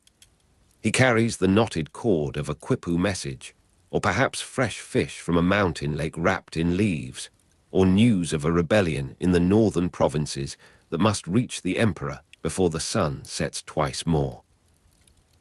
The Chasqui system depended upon facilities along the roads that included storage depots, lodging, llama corrals, settlements, and military posts. These spaced at uniform intervals so that a runner could always find fresh legs, could maintain the speed that made the empire coherent across its impossible distances. You watch him diminish up the slope ahead, his figure becoming small against the sky, then disappearing around a bend where the road cuts through a ridge of volcanic rock, and the sound of his passage is already gone, absorbed by the wind and the altitude. The click of llama toenails on fitted stone paving continues behind you, the caravan unhurried, indifferent to the message that has passed them by, to the urgency that represents another function of this same road. The Quipu-Keepers invites comparison with the Silk Road in Asia, though the parallel falters when you consider that no merchant here is free to travel for profit alone, that every movement of goods is regulated by the state, that the roads connected inhabited regions, administrative centers, agricultural areas, mining zones, and ceremonial sites, according to an imperial logic, rather than the accumulating choices of countless individual traders. The dust rises again as the sun climbs higher, the dry season making the road treacherous in its own way, the fine powder that coats the lungs, that abrades the skin where sweat has made it vulnerable. You are walking now across a plain of puna grass that extends to every horizon, the mountains that frame it so distant that they seem a painted backdrop rather than solid rock. The smell of cold stone and dry grass has become your constant companion, a scent you will not recognize as distinctive until later, when you descend to the humid coast and find yourself missing this austerity, this clarity of sensation. The Inca had no wheeled vehicles or draft animals. All transport was by human porters or llama caravan, and you feel the truth of this in every step, in the knowledge that the paving stones beneath your feet were laid for feet, for the pad of llamas, for the runner's sandal, never for the iron rim of a wheel that would have shattered against these irregularities, would have demanded a smoothness impossible in this geology. The impossibility of movement across such terrain was not overcome by technology, but by organization, by the willing labor of thousands who maintained these paths as their obligation to the state. The creak of fiber suspension, bridges over rushing glacial rivers, announces the crossing of a gorge you had not seen approaching, the sound carrying before the sight, the tension of twisted magi vibrating with each step of the lead animal. You are standing at the harbor at dawn. You remember, though that dawn is days behind you now, the metaphor of harbor returning as you approach this suspension in space, this place where the road must become something other than solid ground. The drivers are redistributing the loads for the crossing, the animals nervous on the swaying deck of twisted cord and wooden slats, the glacial water visible below through gaps that seem to widen with each moment of attention. The cold air moves across your face with the moisture of recent ice melt. The sound of the river, a constant roar that makes speech unnecessary, that reduces communication to gesture and the touch of hand on shoulder. The Quipu-Keepers extended more than 6,000 kilometers, but its grandeur is not in its length alone, in the fact that the roads connected Quito in the north to Santiago in the south and Mendoza beyond, but in its adaptation to every obstacle, its refusal to be stopped by what would have ended a lesser project. The bridge technology shows the inheritance from earlier cultures, the knowledge of fiber tension and weight distribution accumulated over centuries before the empire claimed it as its own. You cross behind the last of the llamas, the bridge settling and rebounding with each step, the creak of twisted magi becoming part of your own movement, your own small contribution to its oscillation.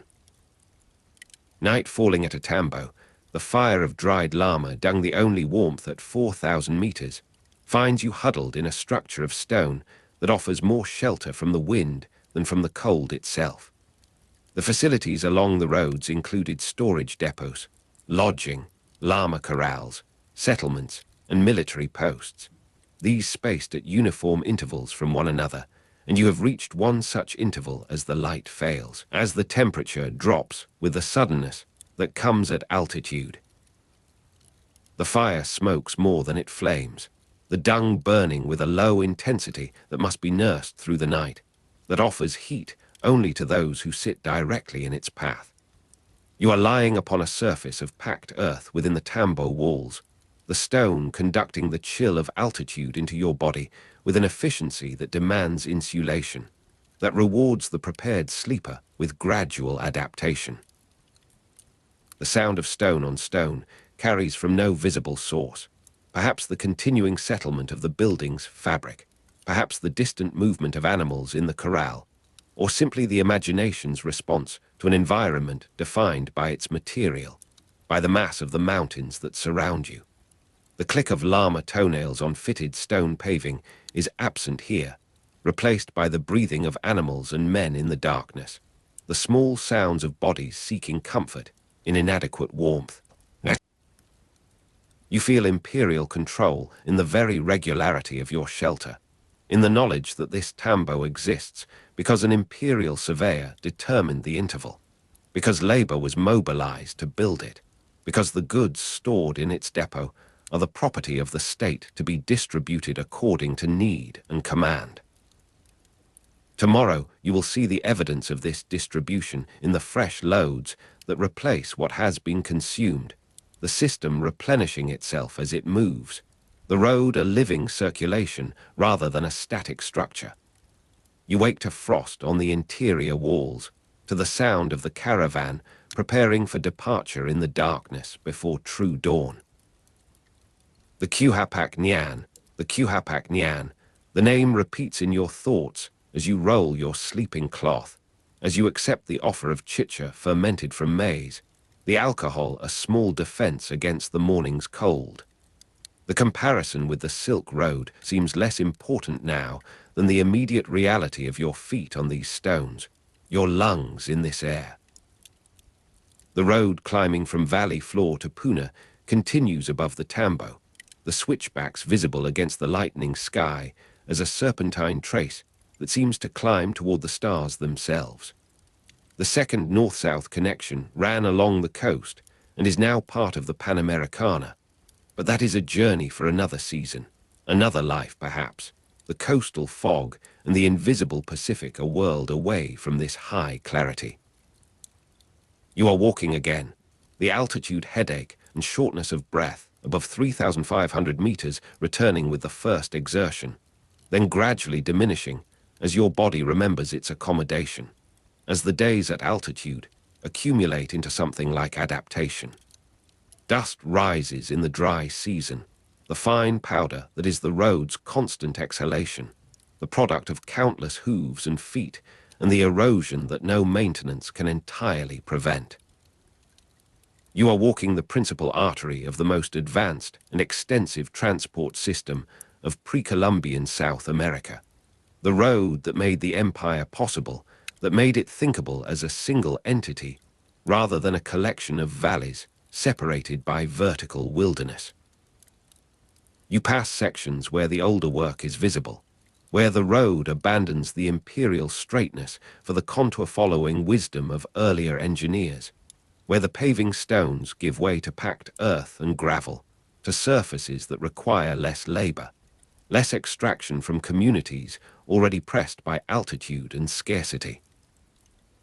A Chasqui runner passes again, or perhaps it is another runner, the figure indistinguishable at this distance, The pace the same flat run that seems to float above the stones rather than strike them. You watch this communication made flesh, made breath and sweat, and the quipu cords that must be passed from hand to hand at each relay station. You will reach another tambo by evening, will find another fire of dung, another packed earth floor, another night of listening to the wind and the animals and the silence that lies beneath both. The click of llama toenails on fitted stone paving resumes its rhythm as the caravan continues, the sound now so familiar that you notice it only when it stops, when an animal hesitates at a difficult step, when the file bunches and spreads again. The roads connected Quito in the north to Santiago in the south and Mendoza beyond, and you are walking toward none of these termini, your journey a fragment, a day's passage within a system that encompassed the vertical world from sea level to permanent snow. You see the evidence of foot-based transport in the width of the road, in the absence of any surface that would accommodate a cart, in the very engineering that assumes the foot and the back as the means of movement. Imperial control is visible in the very passage, in the knowledge that men have been here before you, have shaped this stone, have maintained this path through winters that break lesser constructions, through earthquakes that shift the mountains themselves. The packs you follow contain the evidence of distribution, the redistribution, the circulation that kept the imperial economy alive across distances that would have starved it without these roads. You are standing at the highest point of the pass, the wind here so constant that it seems a substance rather than a movement, a pressure against which you must lean to remain upright. The drivers are checking the loads, adjusting the panniers, speaking to the animals in the low tones that calm them in this exposure. The cold air moves across your face with a force that makes the skin feel raw, that finds the gaps in your clothing with an intelligence that seems deliberate, personal. The Quipu-Keepers Nyan extended more than 6,000 kilometers, and you are at one of its summits, one of the points from which the road descends toward the coast on one side, toward the eastern cloud forests on the other, the empire's ecological diversity made accessible by these engineered crossings. The creak of fiber suspension bridges is behind you now, ahead of you, the memory and anticipation of crossings that punctuate the road's passage through the vertical world. You understand now that the bridges are as essential as the paving stones, that without them, the road would be a series of disconnected fragments, valleys isolated from valleys, the empire a theoretical rather than practical unity. The bridges multiply the network's reach, add to it the vertical dimension, the crossings that are not measured in horizontal distance, but in the courage and skill required to span them. You are descending now, the switchbacks of the ascent replaced by a more direct plunge, the paving stones worn smooth by the breaking of countless feet, the animals behind you picking their way with a caution that contrasts with their steady confidence on the climb. Dust rising in the dry season, mud in the wet season making the road treacherous, the conditions alternate with the calendar, with the El Niño cycles that bring rain to this high desert, that transform the road's character without changing its course. You feel this advancement in the very ease of your descent, in the grading that prevents the plunge from becoming a fall, in the drainage channels that keep the surface passable even in the wettest conditions. The roads connected inhabited regions, administrative centers, agricultural areas, mining zones, and ceremonial sites, and you are approaching one such nexus, a valley where the terracing begins again, where the road widens to accommodate the traffic of a more densely populated zone. The terracing shows the inheritance from earlier cultures, the agricultural engineering that predates the empire, that the Inca adopted and extended, that made possible the surplus on which their power depended. Wind across the Altiplano diminishes as you descend, the air becoming thicker, warmer, more accommodating to the lungs that have adapted to the puna's thinness. The altitude headache and shortness of breath ease gradually, replaced by a different kind of fatigue, the descent's demand on muscles unaccustomed to braking, to the continuous small resistance that prevents momentum from becoming dangerous. The click of llama toenails on fitted stone paving continues, the sound now accompanied by the splash of water in irrigation channels, the evidence of the agricultural transformation that the road has made possible, that the road exists to sustain. You are walking through maize fields now, the plants shoulder high, the green intense after the muted colors of the puna. You are somewhere along the middle reaches of the Quipu-Keepers, the exact location less important than the continuity, the knowledge that this same road continues to Quito in the north, to Santiago and Mendoza in the south. A small band of Spanish conquerors also used these roads to enter the powerful empire, and you remember this history with a strange double vision, the present of your walking overlaid with the future of their arrival, the road that made the empire possible becoming the means of its destruction, the communication system that carried the message of its own ending. You approach a settlement now, larger than the tambos of the high Puna, a place where the road widens into a plaza, where the buildings show the imperial standardization, the trapezoidal niches, the precise coursing of ashlar blocks. Imperial control is visible in the architecture, in the very layout of the settlement, the road not merely passing through, but defining the community's reason for existence. The plaza contains the evidence of distribution, the piles of produce awaiting onward transport, the animals being loaded and unloaded in a continuous circulation. Night falling at a tambo would be a different experience here, at lower altitude, with the warmth of the valley, with the sounds of a more complex ecology. But your journey continues, the caravan pressing on toward a destination that remains unknown to you, that matters less than the walking itself, the rhythm of the road. The comparison with the Silk Road seems less pressing now than the immediate sensory world, the green of the maize, the warmth of the air, the gradual relaxation of the body as it descends from the demands of altitude. The second north-south connection ran along the coast and later became part of the Panamericana, a road for wheeled vehicles that the Inca did not develop, their empire having been shaped by foot travel and the llama's pace. You are standing at a junction where the road divides, one branch continuing toward the interior, toward the mountains that rise again beyond the valley, the other descending toward the coast, toward the fog and the invisible Pacific that you will not see on this journey.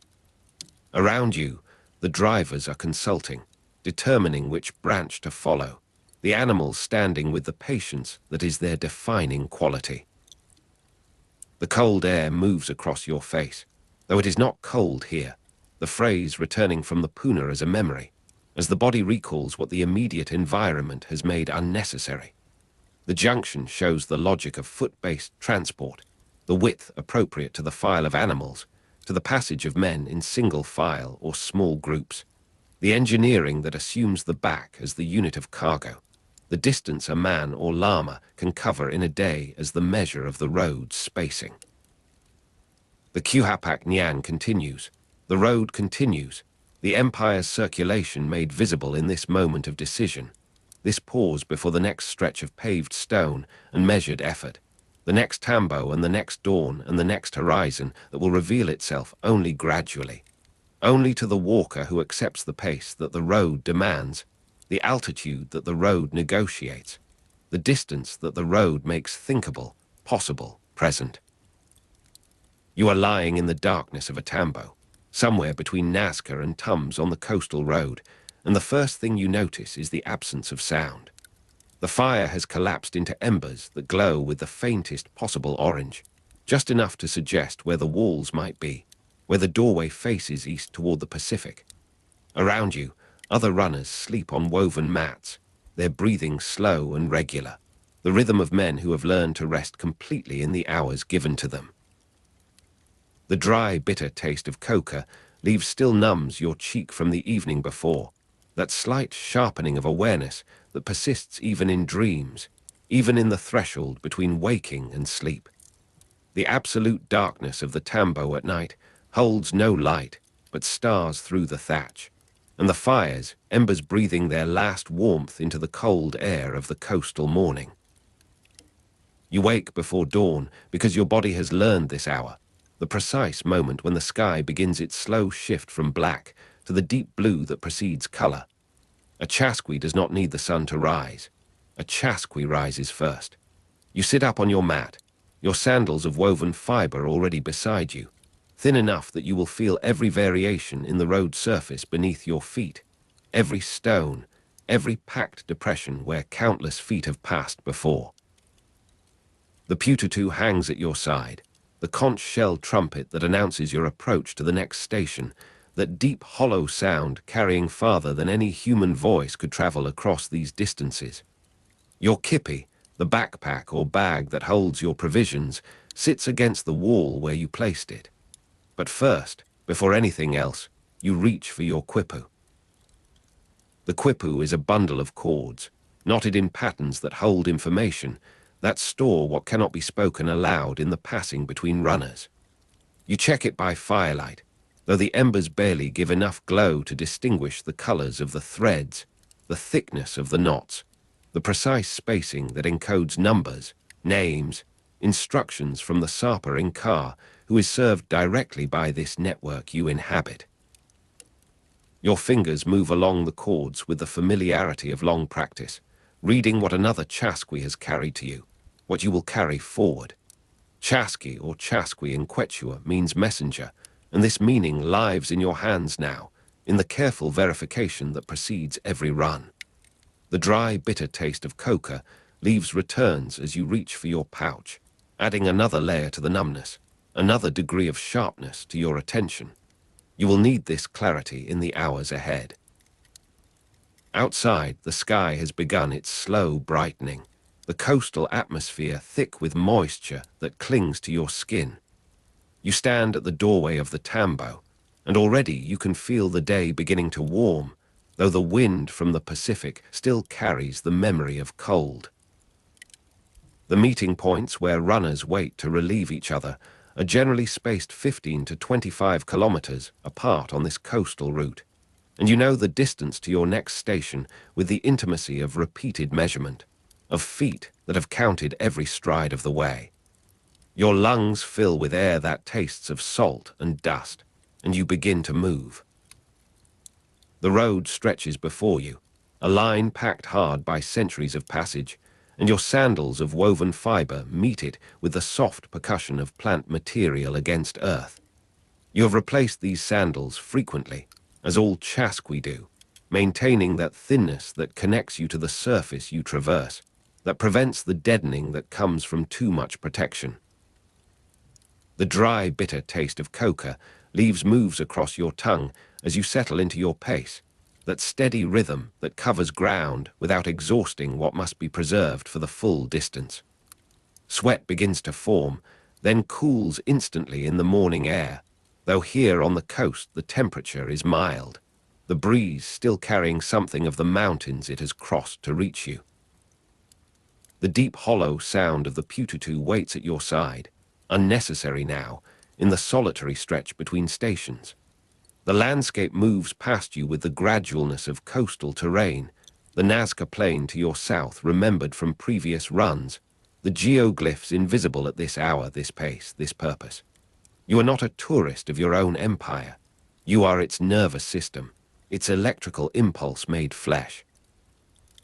Each Chasqui carried a Pututu, a quipu for information storage, and a kipi, and you feel the weight of these now, the slight bounce of the backpack, the security of the message cords against your chest. The kipi holds dried meat, a little water, the necessities that sustain between tambos where you can rest and receive provisions. You chew another coca leaf, feeling the familiar numbness spread, the awareness that is not quite stimulation, but something older, something the body recognizes as permission to continue. The sun has cleared the horizon when you first hear it, or rather feel it as vibration in the air before it resolves into sound. The deep hollow sound of the Pututu reaches you from ahead, from the direction of your destination, announcing a runner's approach to the next station where you will arrive. Someone runs toward you even as you run forward, the system breathing in both directions, messages flowing like blood through the body of the Empire. The sound carries farther than a human voice, that resonance of conch shell shaped by patient craft to project across the distances that separate the tambos. You do not answer with your own pututu. That is for arrival, for the precise moment of announcement. Instead, you maintain your pace, feeling the memory of burning lungs at full run above 4,000 meters, though here the elevation is gentler, the sensation a recollection from mountain runs, from the routes that climb to Cusco itself. The tambo appears as a low structure against the brighter sky, and you can see the figure waiting, already moving in place, the transfer that is the heart of this system. The message and Quipu pass hand to hand, the new runner already moving before you have stopped. This is how it works, this impossible continuity that allows messages to cover thousands of kilometers in a few days, that allows a run from Cusco to Quito, approximately 2,800 kilometers, to take less than a week. You approach at full pace, and the waiting Chasqui matches your speed, running beside you for 2 strides, 3, the Quipu passing between your hands with the precision of practice, the kipi with its remaining provisions unnecessary now, left for you, fresh one taken. The deep hollow sound of the pututu announces your arrival even as you slow, even as the other runner's pututu announces his departure, the sounds overlapping, the system never silent, never still. You stand in the dust of his passage, breathing hard, the memory of burning lungs at full run still present even at this lower elevation, the residue of effort immediate in your body. The dry, bitter taste of coca leaves has faded to a background numbness, and you reach for your water, drinking slowly, the discipline of the runner who knows that rest is also part of the duty.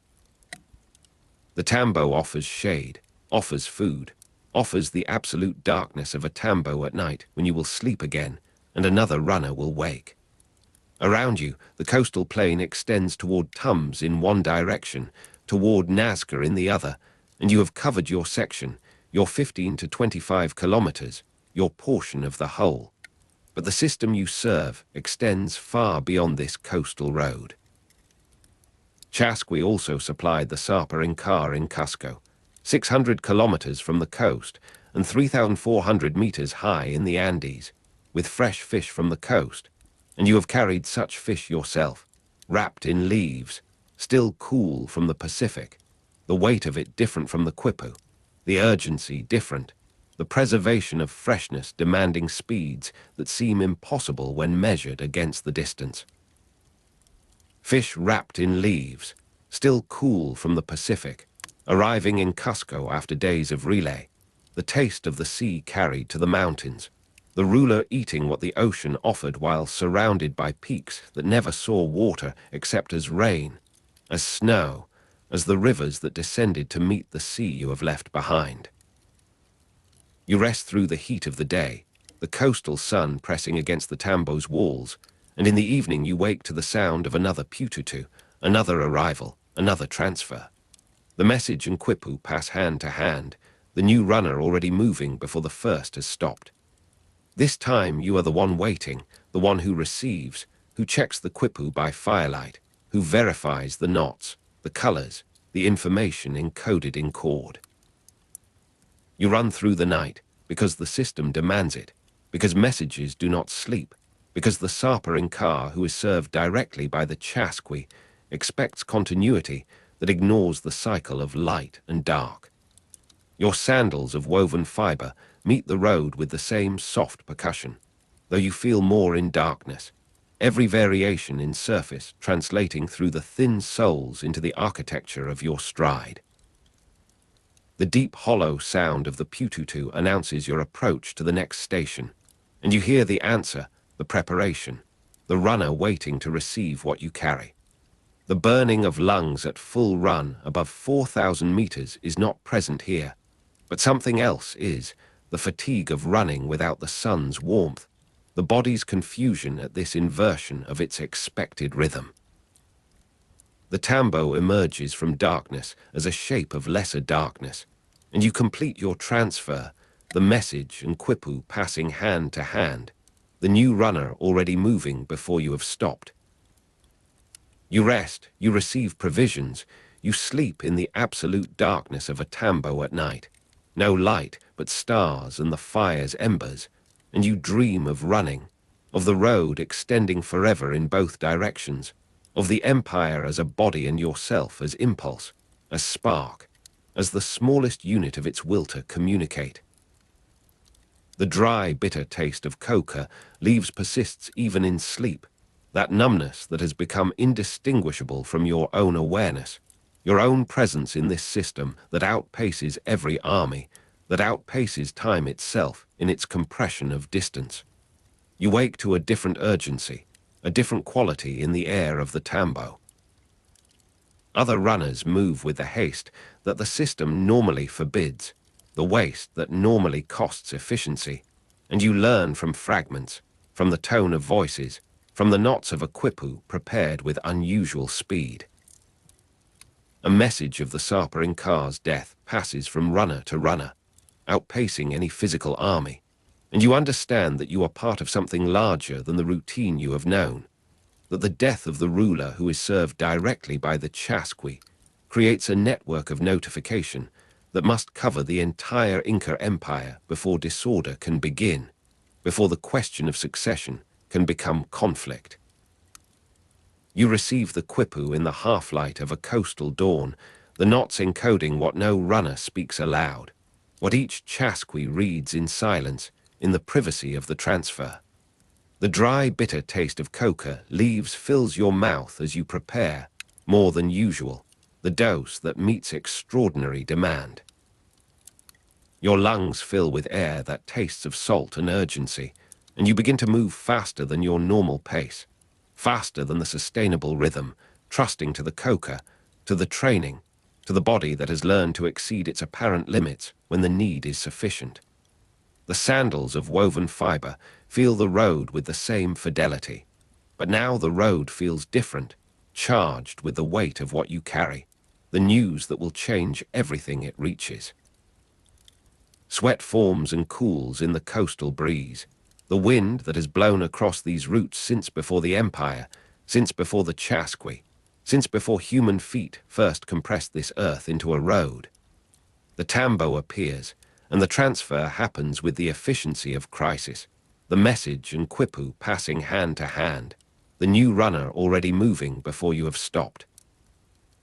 You stand breathing, the memory of mountain exertion still present as imagination, as preparation, as the knowledge of what others will face on the routes that climb toward the capital. The dry, bitter taste of coca leaves has become your whole mouth, your whole awareness, and you drink water to clear it, to prepare for whatever next run the system demands of you. You rest through the day in the absolute darkness of a tambo at night, though it is day outside, the darkness created by will, by the need for sleep that even urgency cannot overcome. The fish wrapped in leaves, still cool from the Pacific, arriving in Cusco after days of relay. This is what you imagine, the ordinary miracle that continues even in crisis, even in the death of the ruler who made all such systems possible. The empire continues because the Chasqui continue, because the tambos stand at their intervals, because the meeting points where runners wait to relieve each other maintain their spacing of 15 to 25 kilometers, their extension to over 42 kilometers in the Atacama Desert, where the dryness permits what the altitude forbids. You wake to run again, and the quipu you receive encodes not the death but its consequences, the orders that follow from notification, the stabilizing commands that the system carries as automatically as it carried the news. Your sandals of woven fiber meet the road, replaced yesterday, thin enough to feel the surface, the vibration of your own pace against the packed earth. The deep hollow sound of the pututu carries your announcement forward, and you run toward the sound of another, the overlapping system breathing its continuous breath. The coastal plain extends around you, Nazca behind, Tums ahead, the stretch you have covered and will cover again. The dry, bitter taste of coca leaves maintains your pace, your attention, your presence in the effort that would otherwise blur into automatism, into the trance of repeated motion. Sweat forms and cools in the morning air, the body recalling mountain conditions as memory, even when the immediate environment has made them unnecessary. The Chasqui were well-trained runners who relayed messages throughout the entire Inca Empire, and you feel this training now, its depth, its capacity to sustain what untrained flesh could not attempt. You rest, you receive provisions, you lie in the absolute darkness of a tambo at night and listen to the sounds of others preparing, others arriving, others departing. The system does not pause for your attention, your rest, your individual existence. It continues because each part continues, because the Chasqui possessed significant defensive capabilities, mastering various combat techniques that protected what they carried, that ensured continuity even in the face of threat. You think of the routes you have not run, the stretches where the tambo spacing extended to over 42 kilometers in the Atacama Desert, where the dryness permits longer intervals, where the body must sustain without the frequent relief that coastal routes allow. The network covered areas of present-day Colombia, Ecuador, Peru, Bolivia, Argentina, and Chile, and you imagine these geographies as lines, as connections, as the vast extension that your single route contributes to, maintains. The Sapa in Cusco, 600 kilometers from the coast and 3,400 meters high in the Andes, receives what you help to carry, the fresh fish from the coast, the quipu with its knots of information, the news that outpaces any physical army.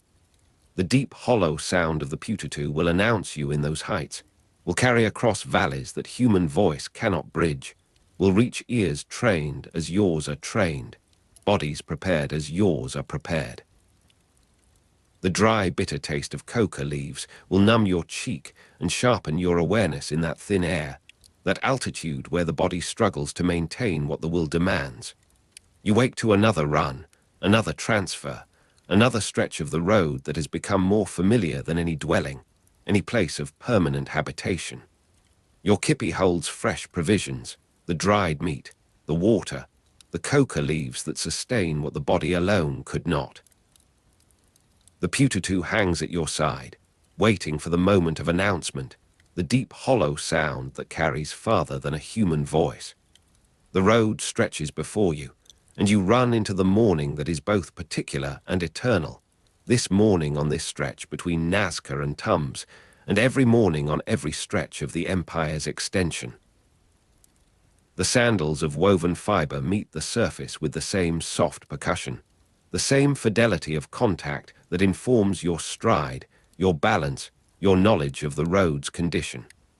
Sweat forms and cools in the coastal breeze, the body carrying its memory of other elevations, other climates, other conditions as part of its training, its capacity to adapt, to continue.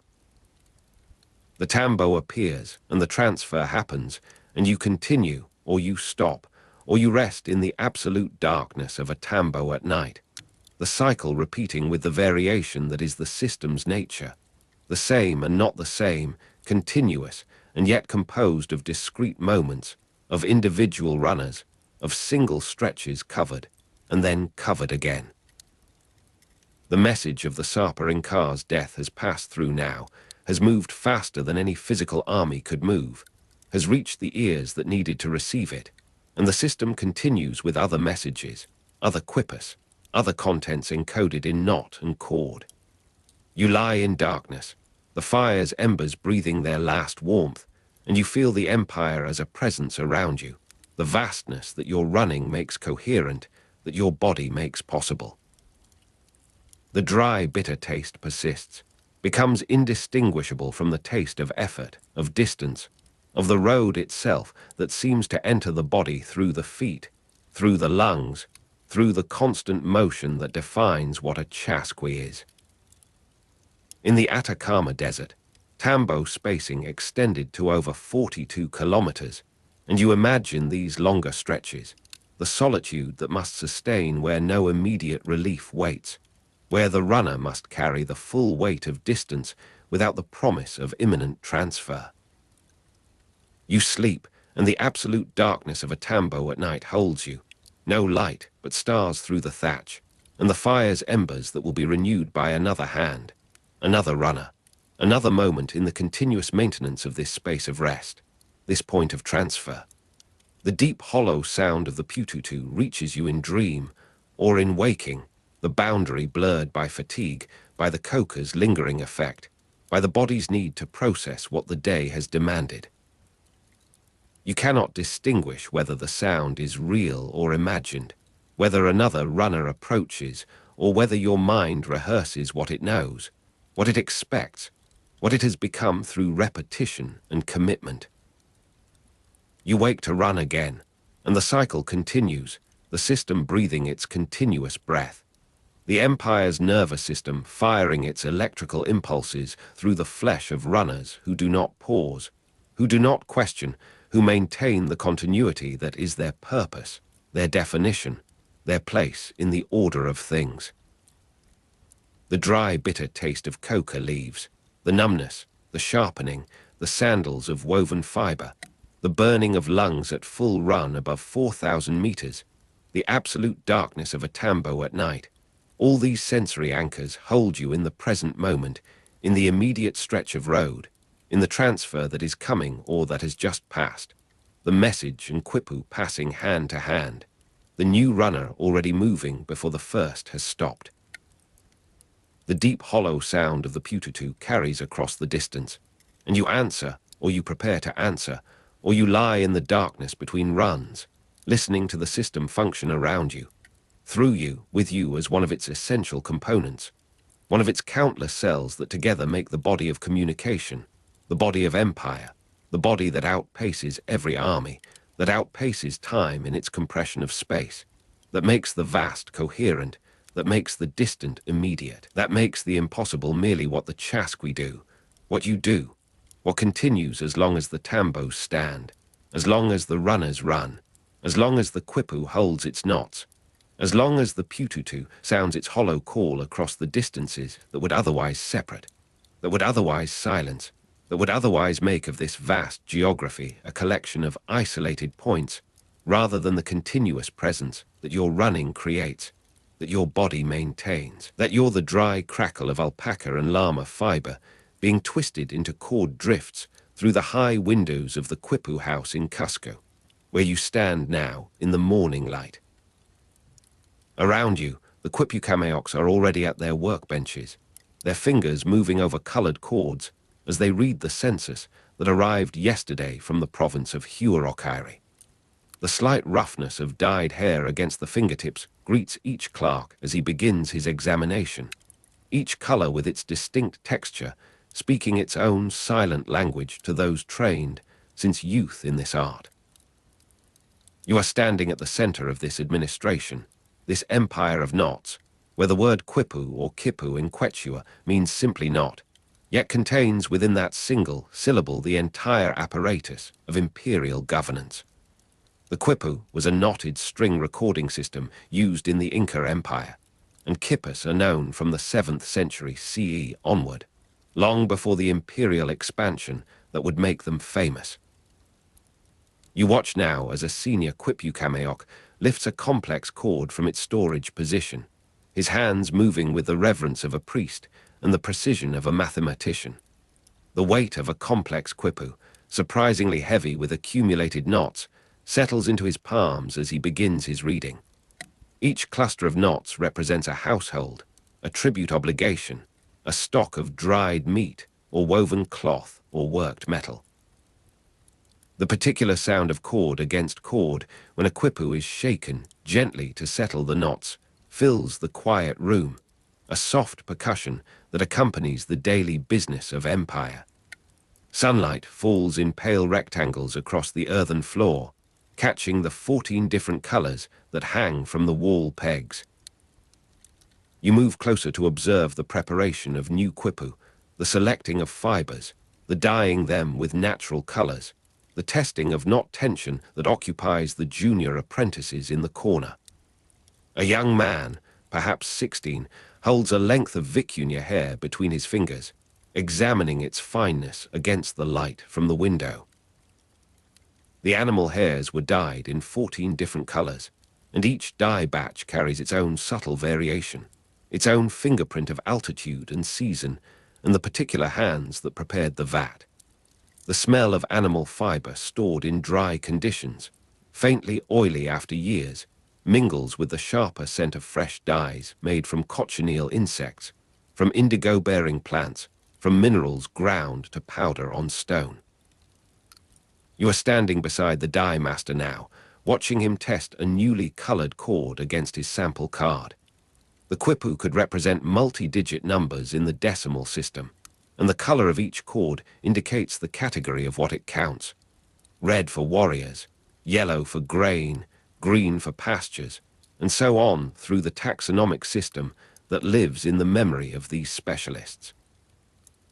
The lack of a writing system in the Eurasian sense did not prevent sophisticated state organization. You remind yourself as you observe the ordered complexity before you. Here, in this room, the entire material life of a people passes through the medium of twisted and knotted animal hair, recorded with a precision that would satisfy any accountant of the old world. The morning advances, and a provincial quipu arrives in Cusco from the south, carried by a runner who has traveled 3 days from the tambo where he received it. You are standing at the entrance to the quipu house as the messenger arrives, his chest heaving from the final ascent to the imperial center. The transfer of a quipu from runner to runner, the message as physical object moving through space, constitutes the fundamental rhythm of Andean communication, the physical continuity that guarantees the fidelity of the record. The runner passes the bundle to the receiving clerk with a brief formula of acknowledgement, and you follow the cord inside, to be read and its data incorporated into the central records that aggregate the knowledge of the realm. The receiving Quipu-Keepers is an older man, his eyes narrowed from decades of close work in variable light. He settles onto his bench and begins the slow process of untying the protective outer wrapping, his movements deliberate and unhurried. From the preparation area, the dry crackle of fiber still sounds, but the room has grown quieter as more clerks turn to observe this arrival from the provinces. You stand at a respectful distance, watching his fingers trace the main cord, pause at subsidiary attachments, linger over clusters of knots that demand verification. The Quipu-Keepers, Quipu-Keepers, were trained specialists who served the state administration, and their training began in childhood, often passed from father to son, from uncle to nephew, in lineages of knowledge that paralleled the hereditary nobility. You observe now how this senior clerk moves through the cord with the fluency of a musician reading notation, his touch so practiced that the knots seem to speak directly to his understanding without the mediation of conscious interpretation. The morning has passed into afternoon before the provincial record is fully read, and its contents dictated to the copying clerks, who will produce the Cusco version for imperial archives. You are standing at the harbor of administration, though no water flows here, only the currents of information that bind the empire together. The quipu or kipu in Quechua means knot, and you have spent this day surrounded by the literal truth of that definition, watching human fingers tease meaning from the entanglement of animal hair. The numerical system recorded stocks of goods, people, animals, plants, and land, and the provincial quipu now being copied contains all of these categories in their ordered array. You move to observe the copying process, where junior Quipu-Keepers work under the senior's intermittent supervision, reproducing the knot patterns with fresh cord while preserving the color coding exactly. The preparation of new quipu, the selecting of fibers, the dyeing them with natural colors, the testing of knot tension, these skills that you observed in the morning corner now appear in their mature application, the practiced hands of the copyists moving with the speed of long habit. Two different systems existed, one for numerical recording of quantities and one phonetic system for messages, and the copyists must recognize which system governs each section of the chord they reproduce. The afternoon light has shifted to the west windows when you follow a second messenger into the Quipu house, this one carrying a phonetic Quipu rather than a numerical census. The phonetic message system used hares from different animal species: vicuña, alpaca, guanaco, llama, deer, and vizcacha, and the bundle he carries shows the subtle variations in sheen and texture that distinguish these materials even when dyed to similar colors. You are standing beside the receiving desk as this new arrival is examined, watching the clerk's fingers identify the species of each chord by touch alone, confirming what his eyes suggest. The phonetic system could represent up to 95 different syllables, though the method of this representation remains, for modern scholars, a matter of reconstruction and debate. The complex quipus from San Juan de Calata in Huarocari province, Peru, make it extremely probable that such a syllabic knot script existed, and you have heard the senior clerks speak of these legendary chords with something approaching reverence. The phonetic knot script has not been deciphered to this day, but in this room, in this century, the living tradition still preserves readers who can extract meaning from the arrangement of colored hairs and carefully placed knots. You watch now as the phonetic Quipu is read, the clerk's lips moving silently, his finger tracing a path that seems to follow not just the physical chord, but some invisible thread of language encoded within its structure. In the preparation corner, the apprentices have ceased their twisting for the afternoon meal. The slight roughness of dyed hair against the fingertips still marks the work of the copyists, each color with its distinct texture requiring different pressure, different attention from the knotting fingers. You are standing at the threshold between the reading room and the preparation area, observing how the two spaces connect in the continuous process of Quipu manufacture and use. You move to observe his final checks, the verification of knot security, the wrapping in protective cloth, the sealing with a clay impression that will reveal any tampering. Evening approaches, and the high windows of the Cusco Quipu house admit a redder, more horizontal light. You are standing among the finished chords hanging in ordered rows from pegs, the day's work complete, the room settling into the quieter rhythms of storage and maintenance. They remained in use for a considerable time after the fall of the Inca Empire in 1532, at least until 1622 according to written sources. But here, in this room, in this light, the fall has not yet occurred. The empire still stands. The knots still speak their meanings to trained understanding. The Quipu-Keepers are finishing their final tasks, some wrapping unfinished work for the morning, others copying summary notes onto fresh cord for the imperial treasury. You are standing at the central hearth, where a small fire warms the evening chill of high altitude, watching the play of flame light across the hanging cords. Another provincial Quipu has arrived and been read, its data incorporated into the central records, and you have observed this cycle complete itself today, from arrival to integration to the preparation of new dispatches. You follow him to the doorway, watching his figure diminish along the stone path that leads to the first tambo, the first exchange point in a relay that will carry this knowledge across terrain that would silence any other form of communication. The slight roughness of dyed hair against the fingertips, each color with its distinct texture, will greet the morning clerks when they return to their benches. But now the chords hang still, their knots holding their meanings in patient suspension. You are standing in the center of the room, turning slowly to observe the ordered ranks of imperial knowledge, the material memory of a state that has found its form in twisted hair and calculated entanglement. You move to the eastern window, where the first stars are appearing above the mountain ridges that surround Cusco. The fire has burned low, and a junior clerk tends it with the unhurried movements of one who knows that haste has no place in this work.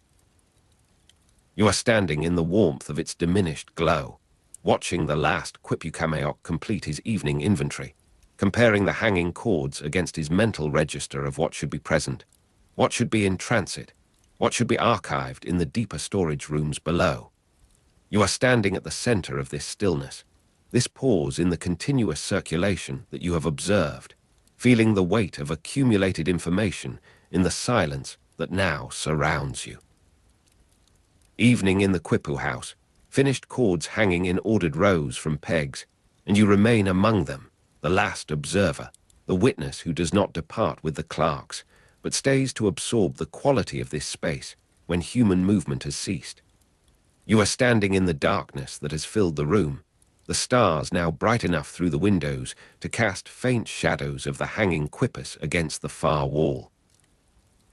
You hold this temporal extension in your awareness as you stand in the darkness of the Quipu house, feeling the presence of all those generations of knot makers and knot readers who extended this practice across centuries, who maintained its coherence against the pressures of conquest and conversion and the slow erosion of traditional knowledge.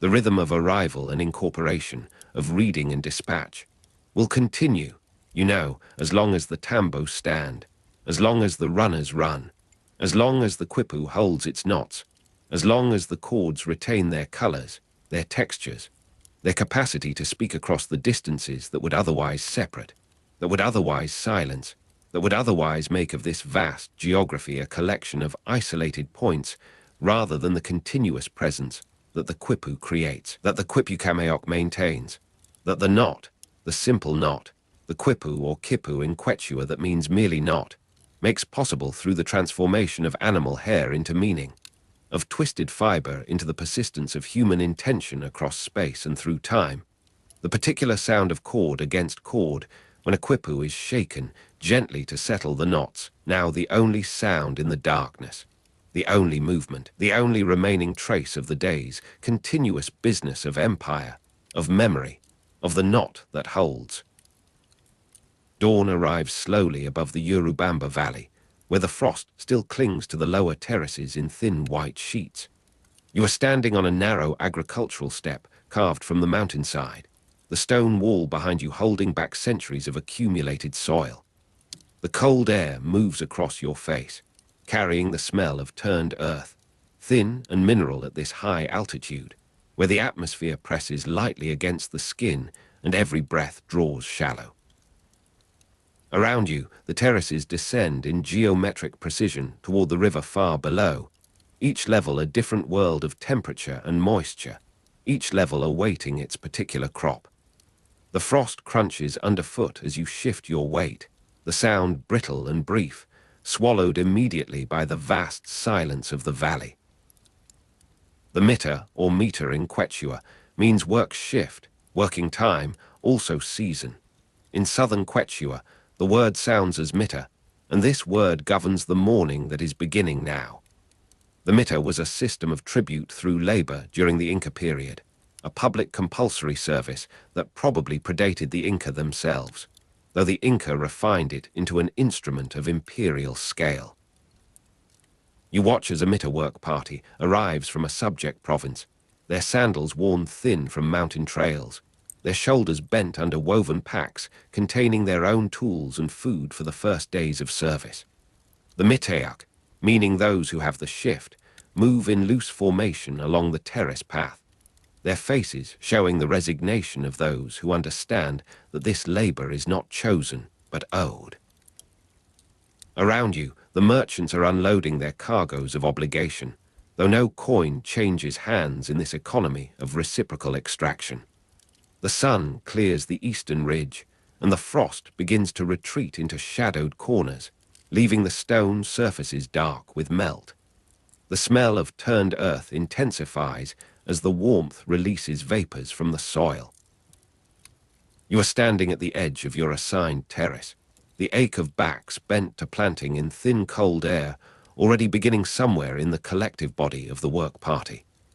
Machu Picchu rises in terraced construction on these slopes at approximately 430 meters, demonstrating agricultural innovation in difficult environments that the empire replicated across its vertical domain.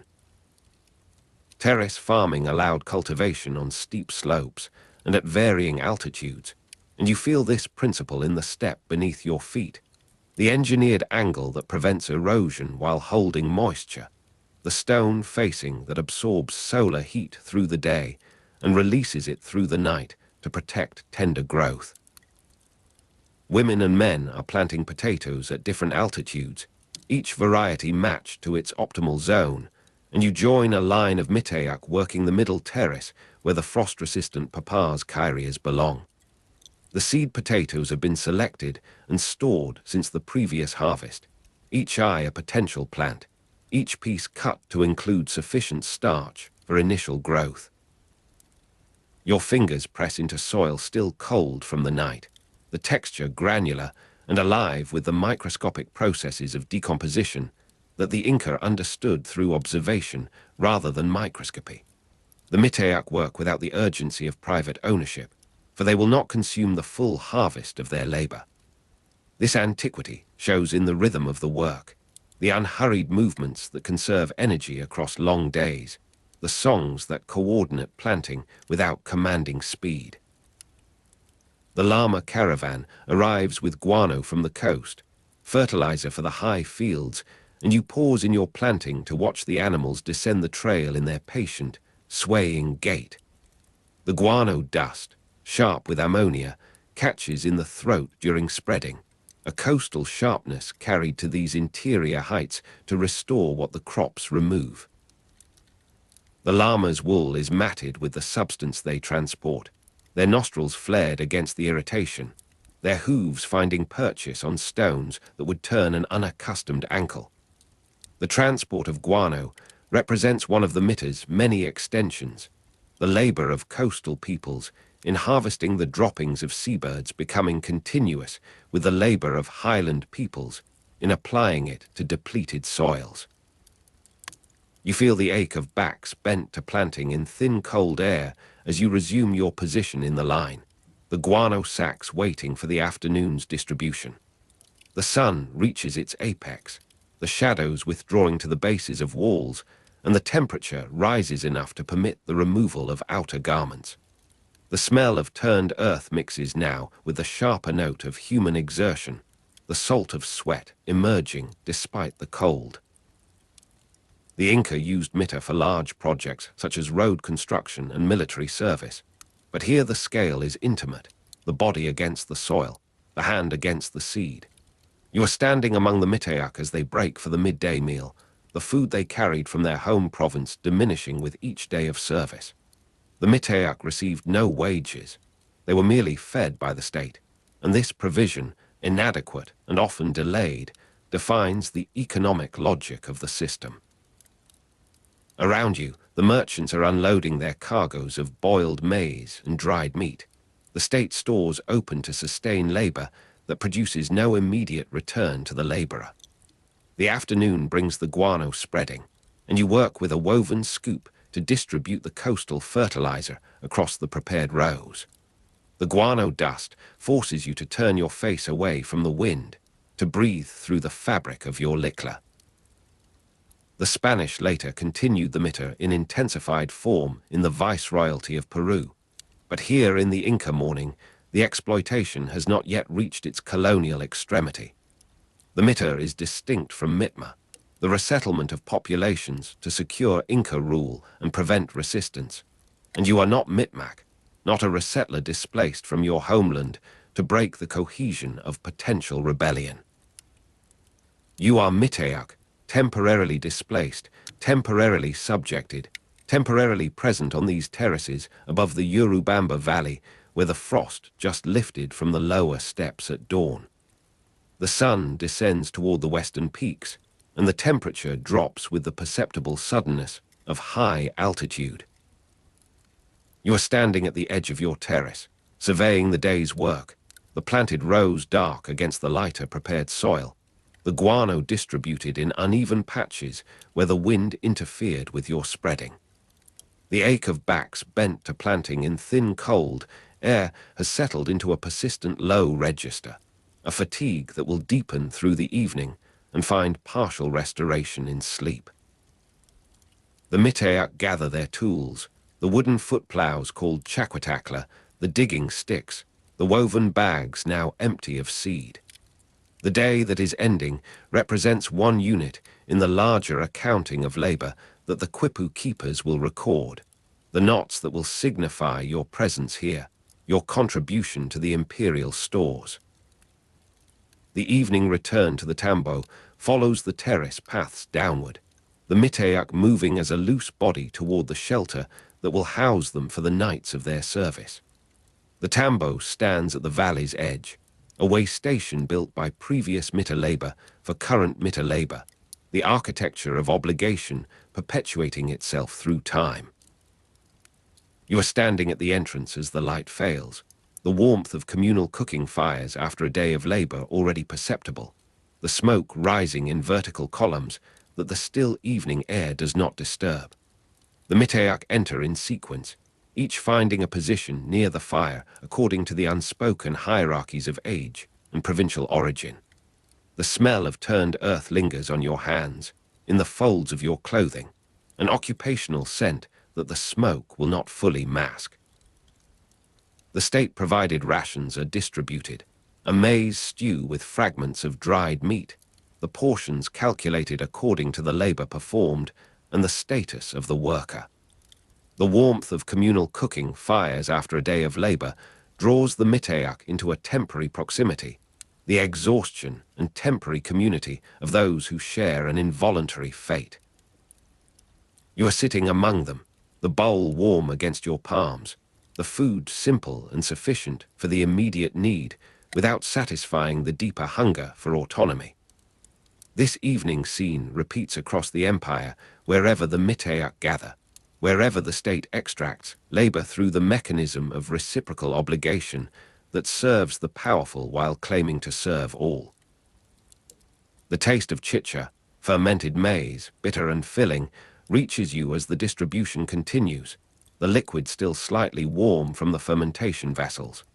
The chicha is not merely nourishment, but a ritual substance, the transformation of maize through controlled decay into a beverage that alters consciousness slightly, that binds the drinker to the source of the feast. You drink slowly, the bitterness familiar, the filling quality welcome after the day's expenditure. Around you, the merchants are unloading their cargoes of conversation, the stories of home provinces, the complaints about the quality of rations, the speculation about the duration of this particular Mita service. The chicha represents part of this feeding, part of this non-wage that sustains the body without enriching it. Night settles over the valley, the stars emerging with the clarity that high altitude permits, the constellations that govern agricultural timing visible in their full patterns. You are lying on the packed earth floor of the tambo, the warmth of communal cooking fires after a day of labor still radiating from the central hearth, the bodies of other Miteak arranged around you in the darkness. The Mita means work shift, working time, also season, and the season of your service continues, day following day in rhythms established before your birth and destined to continue after your death. The frost will return before dawn, the frost crunching underfoot in early morning on the terraces, and you will rise to meet it because the Mita does not pause for individual preference. Sleep comes slowly, the body too tired to rest easily, the mind turning over the day's repetitions, the tomorrow's anticipated repetitions. The Miteak breathe around you in the varied rhythms of exhaustion, some already deep in the restoration that labor demands, others still shifting, still adjusting to the hardness of the floor. The antiquity of this public compulsory service seems present in the darkness, in the fundamental nature of the obligation that structures your days. You are standing at the harbor at dawn only in memory, the coastal origin of the guano, a distant abstraction compared to the immediate pressure of the tambo floor against your hip, the immediate smell of turned earth that clings to your skin. The night deepens, the fire reduces to embers that glow and fade in slow cycles, and somewhere a Miteak speaks in sleep, the words unintelligible, the emotion perhaps of home, perhaps of protest, perhaps merely the vocalization of a body processing its own fatigue. You feel this history in your own present tense, the temporal compression that makes the Inca and the colonial and the modern aspects of compulsory labor difficult to separate in analysis, though the immediate sensory experience belongs only to this imagined night, this particular tambo, these particular stars above the Urubamba Valley. Dawn arrives again, the cycle repeating with the astronomical inevitability that governs agricultural societies. You are standing on the terrace in the half-light, the frost crunching underfoot in early morning on the terraces, the sound sharper today because the temperature dropped further in the night. The smell of turned earth greets you with the familiarity of a recurring dream, the same and yet not the same, the soil's condition altered by yesterday's planting, by the guano's incorporation, by the microscopic beginnings of growth that will not be visible for days. The Miteak assemble, the Mita work party now settled into the routine of their service, their initial food stores depleted, their full dependence on state rations beginning. The planting continues on a higher terrace today, a different potato variety requiring the cooler conditions that the increased elevation provides. You are standing at the new level, the view expanded to include more of the valley's winding course, the river visible as a silver thread where the light catches it. You feel this principle in the changed angle of the sun, the shorter growing season that this elevation imposes, the variety of papas that has evolved specifically for these constraints. The llama caravan departs, their mission of guano delivery completed, their return journey to the coast beginning. The guano dust still lingers in the higher terrace where yesterday's application occurred, the smell now mixed with the turned soil of today's work. You watch the animals disappear along the trail, their patience seemingly inexhaustible, their economic function as transport technology more reliable than any human system of obligation. The llama's freedom to depart, while you remain, speaks to the different logics of animal and human labor, the one maintained through care and breeding, the other extracted through political and religious compulsion. The sun traverses its arc, the shadows moving across the terraces in patterns that the Inca astronomers studied and incorporated into their architecture. You are standing in full light now, the planting line extended across the terrace width, the coordination of multiple Miteak producing a synchronized progress that the individual cannot achieve alone.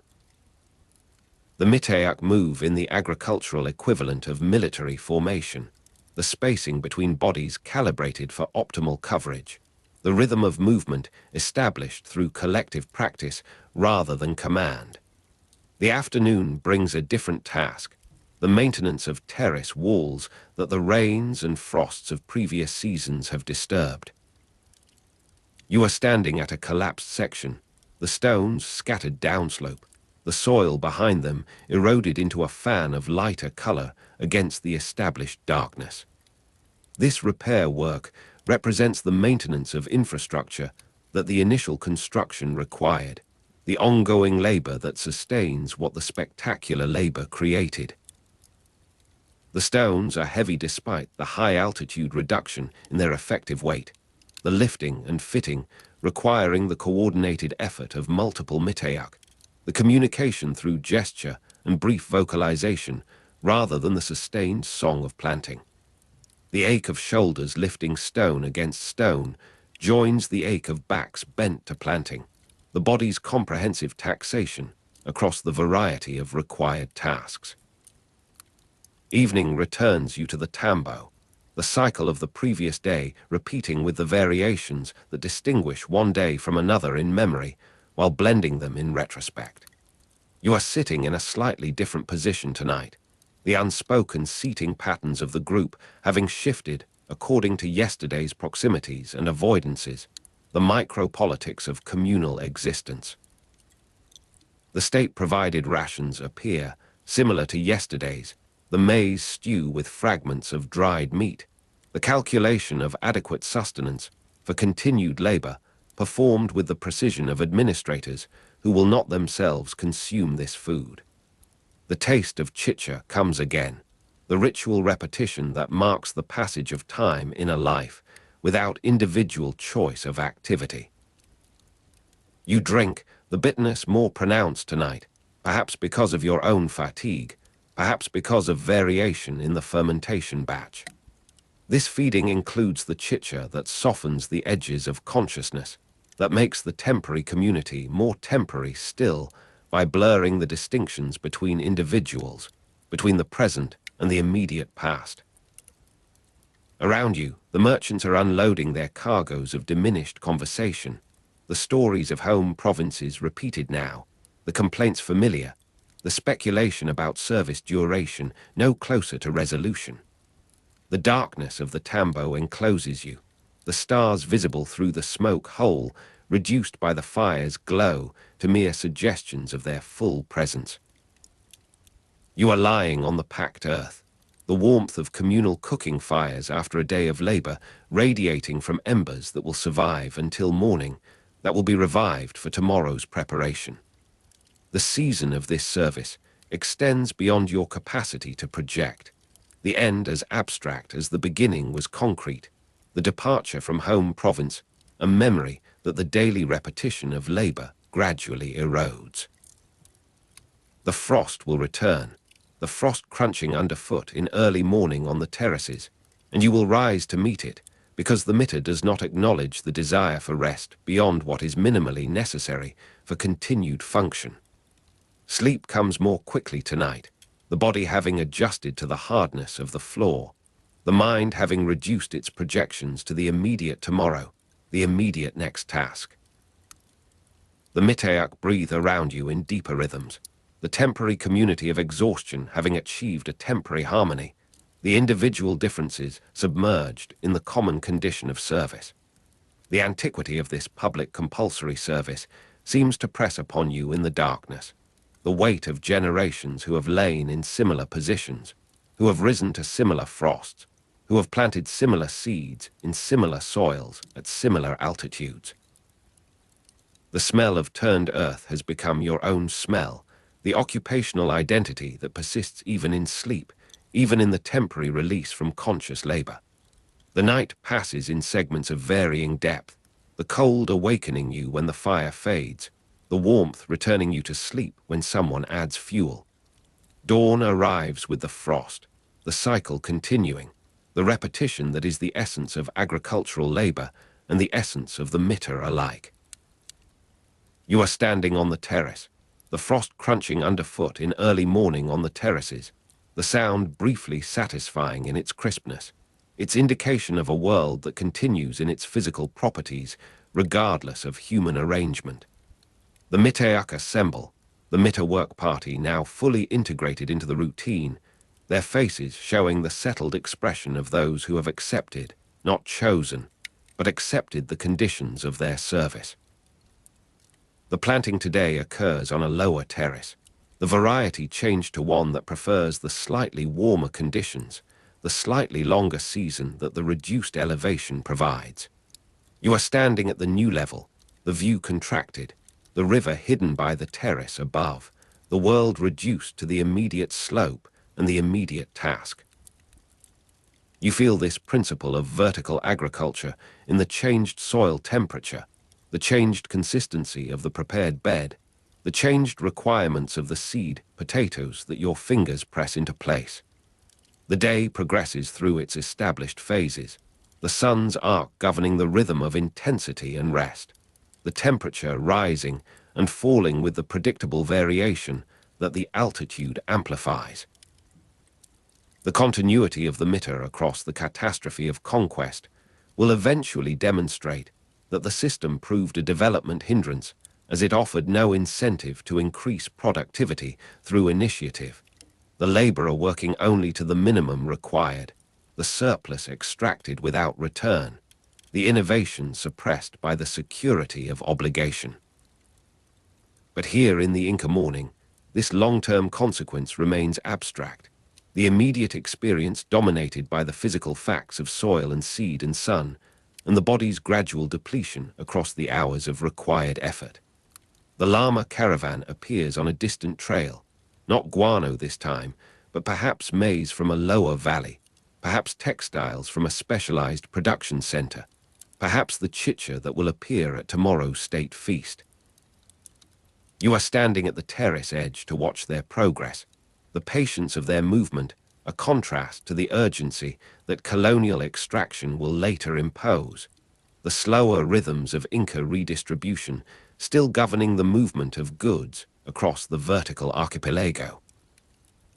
The Miteak pause in their planting to observe, the break unofficial but tolerated, the collective gaze following the animals until they pass behind a ridge, the connection to the broader economy momentarily visible, momentarily felt, then returning to the abstraction that the daily labor maintains. The afternoon brings the guano spreading to this lower terrace, the coastal fertilizer transported by previous Mita labor, applied by current Mita labor, sustaining the production that future Mita labor will consume or transport or store. The guano dust forces the familiar turning from the wind, the familiar breathing through protective fabric. You work with the woven scoop, the distribution uneven as always, the wind and the slope and the variable particle size of the guano combining to defeat perfect application. This imperfection of execution represents one of the system's characteristics, the labor extracted without the incentive for precision, the state receiving less than optimal return on its theoretical investment. The light is leaving the Altiplano now, and you are standing on the puna as the sky transforms from deep blue directly into black without the gentleness of twilight that lower lands receive.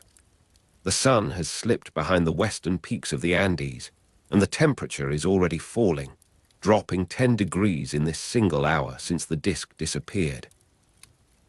Around you, the dried grasses of the Iku stand stiff and motionless in the absolute silence of the high plateau, where no insects hum, no birds call, and no wind stirs the cold dust that coats your boots. The smell of dried grass and cold dust fills your nostrils with each breath, and you taste the frozen air at the back of your throat, sharp and metallic, the moisture freezing against the finer hairs inside your nose. You pull the wool poncho closer, but the wind finds every gap between the woven folds, probing for the warmth your body maintains against the deepening cold. A solitary llama herder moves across the middle distance, his animals the only living things still in motion on this vast expanse of pale ground. The Inca Empire expanded from 1438 until 1525, and in this year of 1525, the empire stands at something near its greatest extent, comparable to Eurasian historical empires in its reach and organizational ambition. You watch the herder guide his small flock with minimal gestures, the animals responding to sounds too soft for you to hear across the flattening distance. The herder wears the same rough wool that you wear, spun from the fleece of animals like those he tends, the textile technology that the Inca developed to remarkable refinement despite their lack of wheeled vehicles, draft animals, ironworking, and Eurasian-style writing. The empire took most of western South America by 1533, though that date still lies 8 years in the future from this moment, and the disruption it represents remains unimaginable to the herder and his animals moving across the puna. The cold continues to deepen after sunset, and you feel it pressing through the soles of your boots into the bones of your feet. The absolute silence of the high plateau envelops you completely, a sensory absence so total that your own heartbeat becomes audible, and the swallowing of frozen air in your throat sounds like a deliberate act. The smell of dried grass and cold dust intensifies as the temperature drops, the iku releasing its stored aromas of sun and desiccation into the stillness. You stamp your feet once, twice, the sound flat and unresonant against the packed earth, and you feel the warmth of your wool poncho where it presses against your chest and back, even as the wind finds every gap at your sides and neck. Starlight begins to emerge in the thin, dry air, individual points appearing with startling clarity before any general brightening of the sky, the darkness above you still profound enough to swallow the space between them.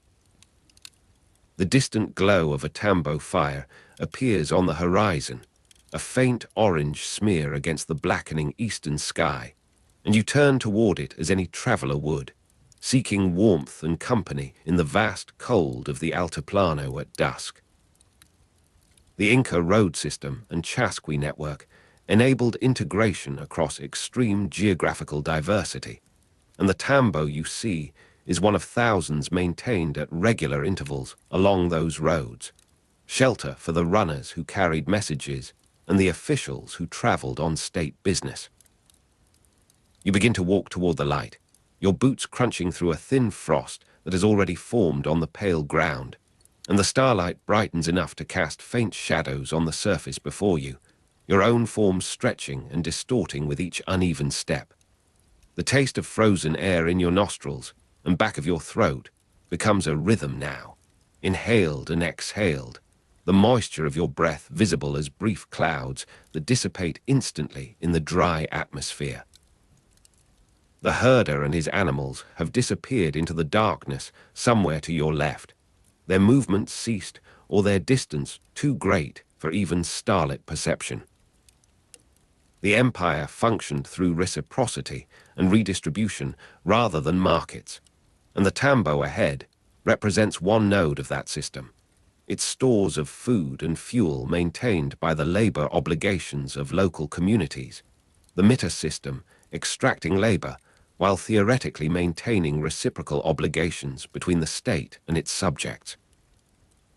You consider this theoretical reciprocity as you walk, the unevenness of its execution, the gap between obligation and fulfillment that characterized the system throughout the Inca period, the warmth of your wool poncho against wind that finds every gap occupies your attention more immediately, the cold having penetrated to your shoulders and thighs despite the thick weaving.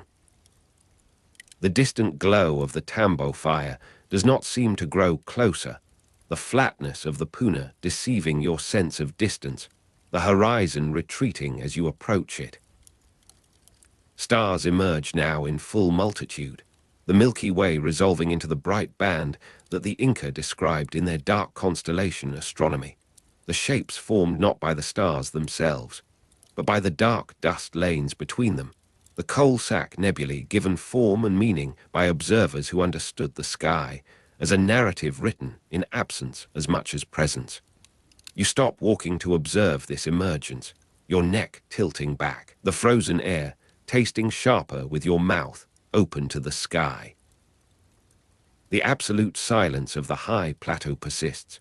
No insects, no birds, no wind to accompany your solitary observation, and the smell of dried grass and cold dust seems to rise from the very earth you stand upon, the iku releasing its stored cold into the darker cold above.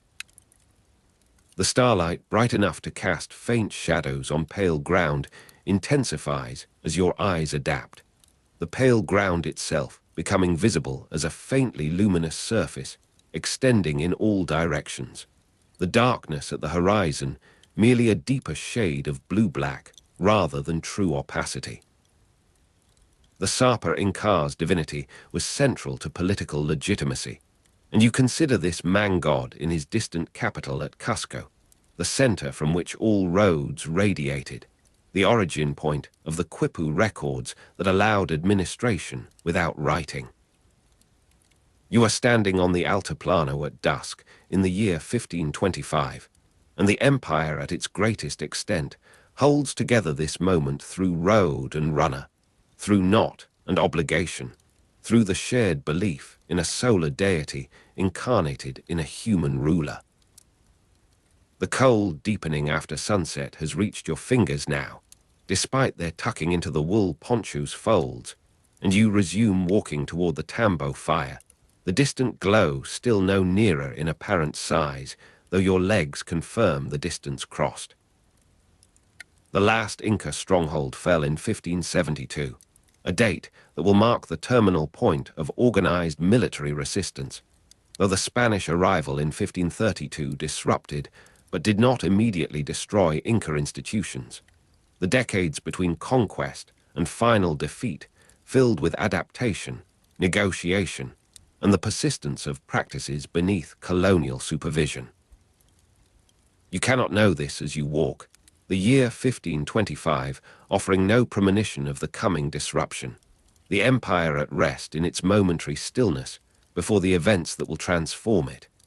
The warmth of a wool poncho against wind that finds every gap occupies your present attention, the immediate sensory fact of cold and the immediate sensory promise of the tambo fire ahead. More than 200 ethnicities and countless languages coexisted under Quechua as lingua franca, and somewhere in the darkness beyond your perception, speakers of Aymara and Puquina and dozens of other tongues are making their own approaches to shelter, their own negotiations with the deepening cold. The absolute silence of the high plateau means that your footsteps, the rustle of your wool poncho, your own breathing constitute the only sound for considerable distance, perhaps the only sound at all on this section of the Puna.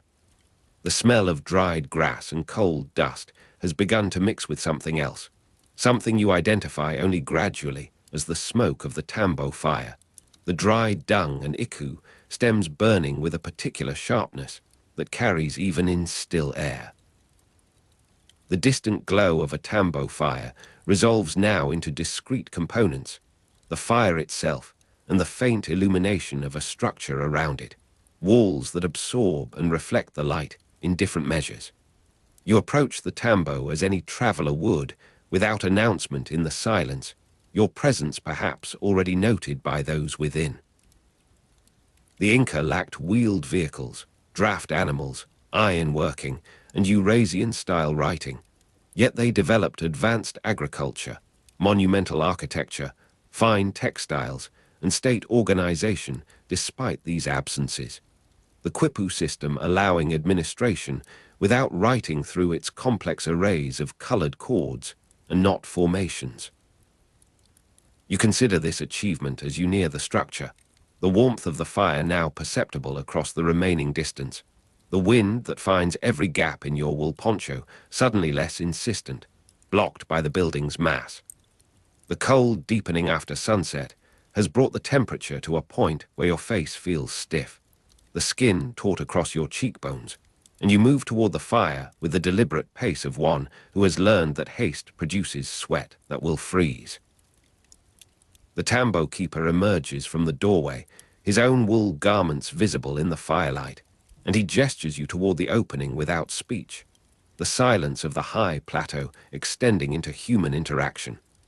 You enter the structure, the warmth striking your chilled face with almost painful intensity, the flickering illumination of flame replacing the starlight that guided your approach.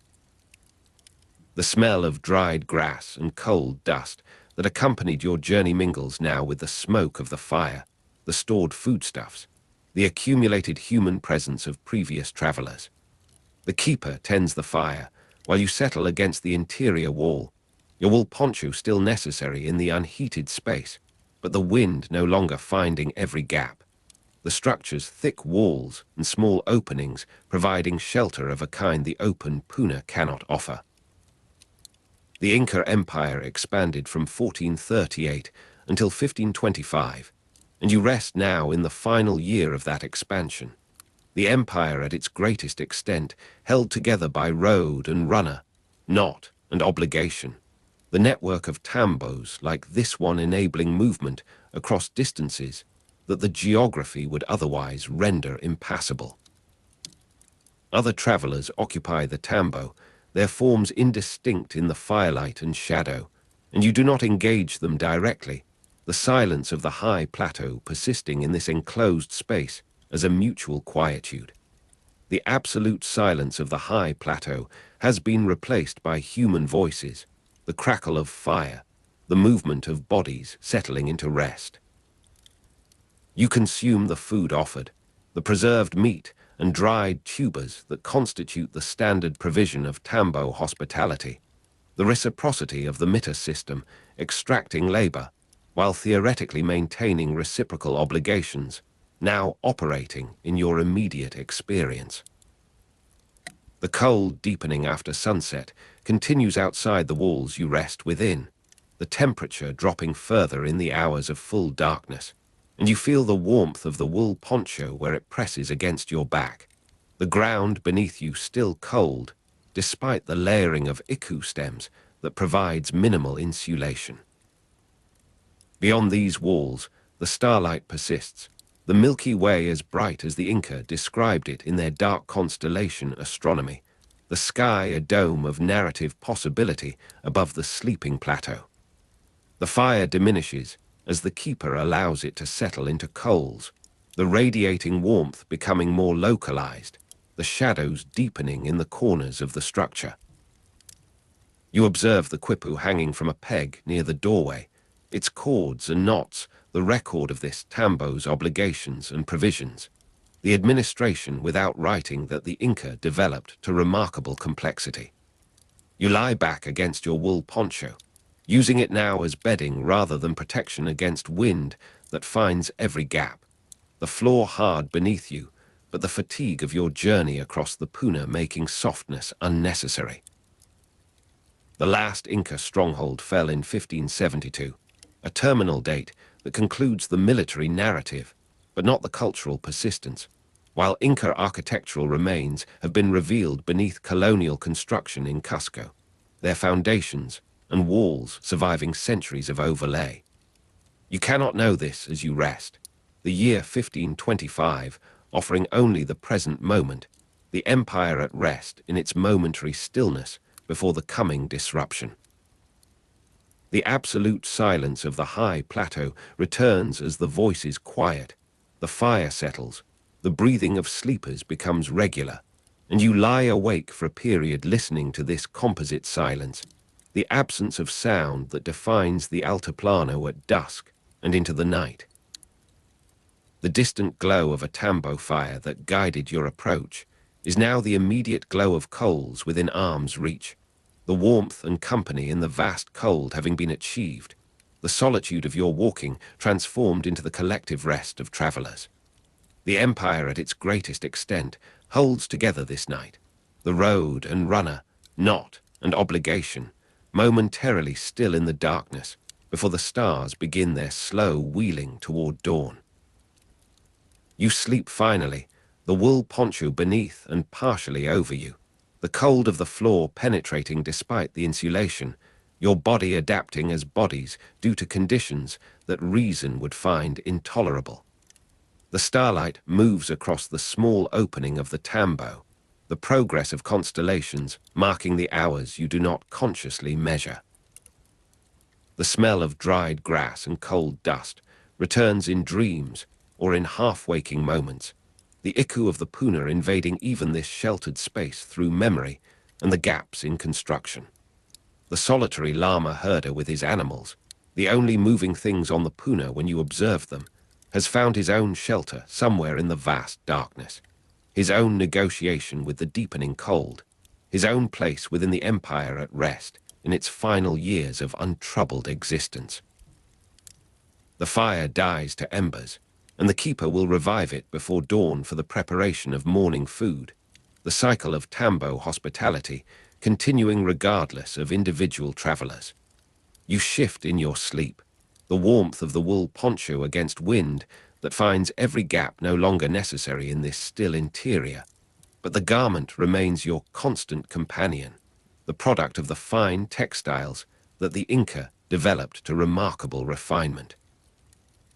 The Spanish arrival in 1532 disrupted, but did not immediately destroy Inca institutions, and practices rooted in the Tambo tradition would persist, modified and often concealed, through the colonial period and beyond, with events like the 1950 Cusco earthquake sometimes revealing Inca architectural remains beneath later construction, suggesting how the past can persist beneath the present.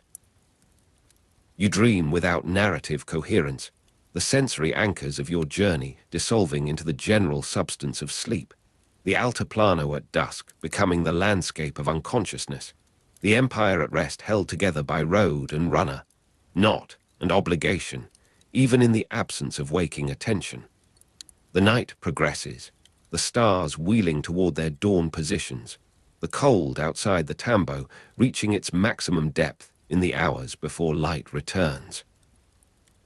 You are standing at the harbor at dawn, the previous chapters seen intruding without logical transition, the guano and the mitta labor of coastal islands dissolving into the iku and the puna of the high interior, the empire's geographical diversity compressed into dream logic. The smell of dried grass and cold dust mingles with the maritime odors of the coast, the frozen air with the humid atmosphere of the littoral, and you shift again in your sleep, the wool poncho twisted beneath you, the hard floor asserting its presence against your hip. The keeper adds fuel to the coals, the brief flare of light penetrating your closed eyelids without fully waking you, the warmth and company in the vast cold maintained through another's labor while you rest. The Sapa Inca's claimed divinity was central to political legitimacy, and the vast reach of that legitimacy, the belief that helped coordinate labor across challenging terrain, can be glimpsed in accounts of the empire's scale. The starlight has moved to the western sky now, the hours of darkness passing toward their terminus, the Milky Way as bright as the Inca described it in their dark constellation astronomy, descending toward the horizon it will share with the eventual sun. You wake briefly in the deepest cold of the night, the fire reduced again to minimal embers, the interior of the Tambo colder than when you slept, but still sheltered from the wind that finds every gap in exterior garments.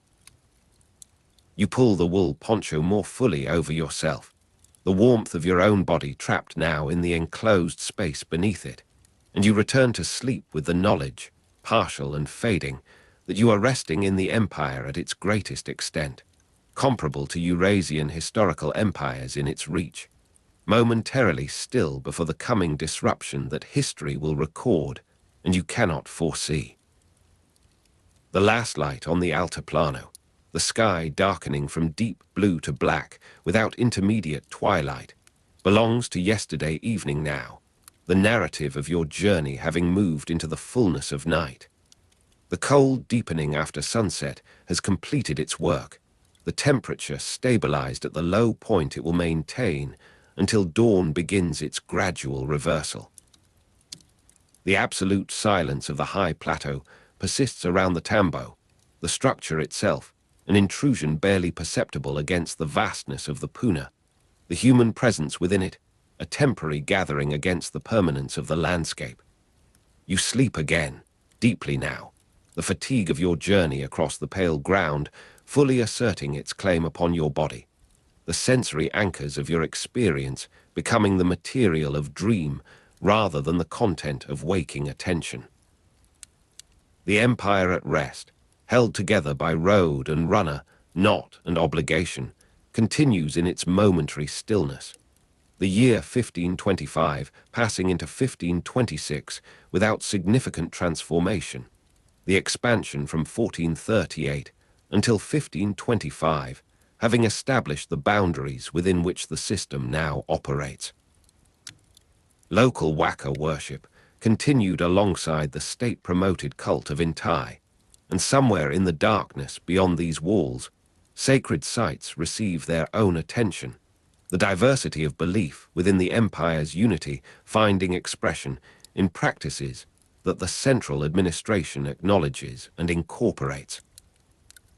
You dream of the llama herder, his animals the only moving things on the puna, their forms dissolving into the dark shapes of the Inca dark constellation astronomy, The negative spaces between stars give an animal form and narrative meaning.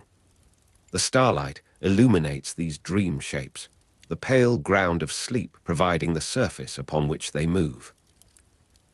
The smell of dried grass and cold dust persists as the most stable sensory anchor, the olfactory memory resistant to the transformations of dreaming, the iku of the Altiplano maintaining its identity across states of consciousness. The night continues toward its end, the empire at rest in your sleeping form as in the larger system it represents, the road and runner, knot and obligation, momentarily suspended in the universal pause of darkness before dawn. The 1950 Cusco earthquake, revealing long-hidden Inca architectural remains beneath colonial construction, belongs to a future beyond your imagining. The persistence of the past beneath the present's apparent dominance, a principle you will not live to see demonstrated. You sleep without this knowledge, the year 1525 offering only its own present, the empire at its greatest extent held together by the reciprocity and redistribution that you experience directly in the shelter of this night. The keeper stirs before dawn, the revival of coals into cooking fire beginning the transition back toward day, the cycle of tambo hospitality continuing.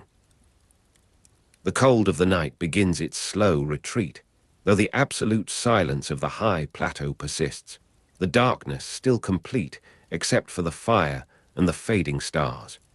You will wake to this transition, the warmth and company in the vast cold having sustained you through the hours of darkness, your journey resuming with the light. The Inca Empire expanded from around 1438 until 1525, and you have rested in the final year of that expansion, the empire at rest in its momentary stillness, held together by road and runner, knot and obligation, the infrastructure of your journey persisting into the first graying of the eastern sky.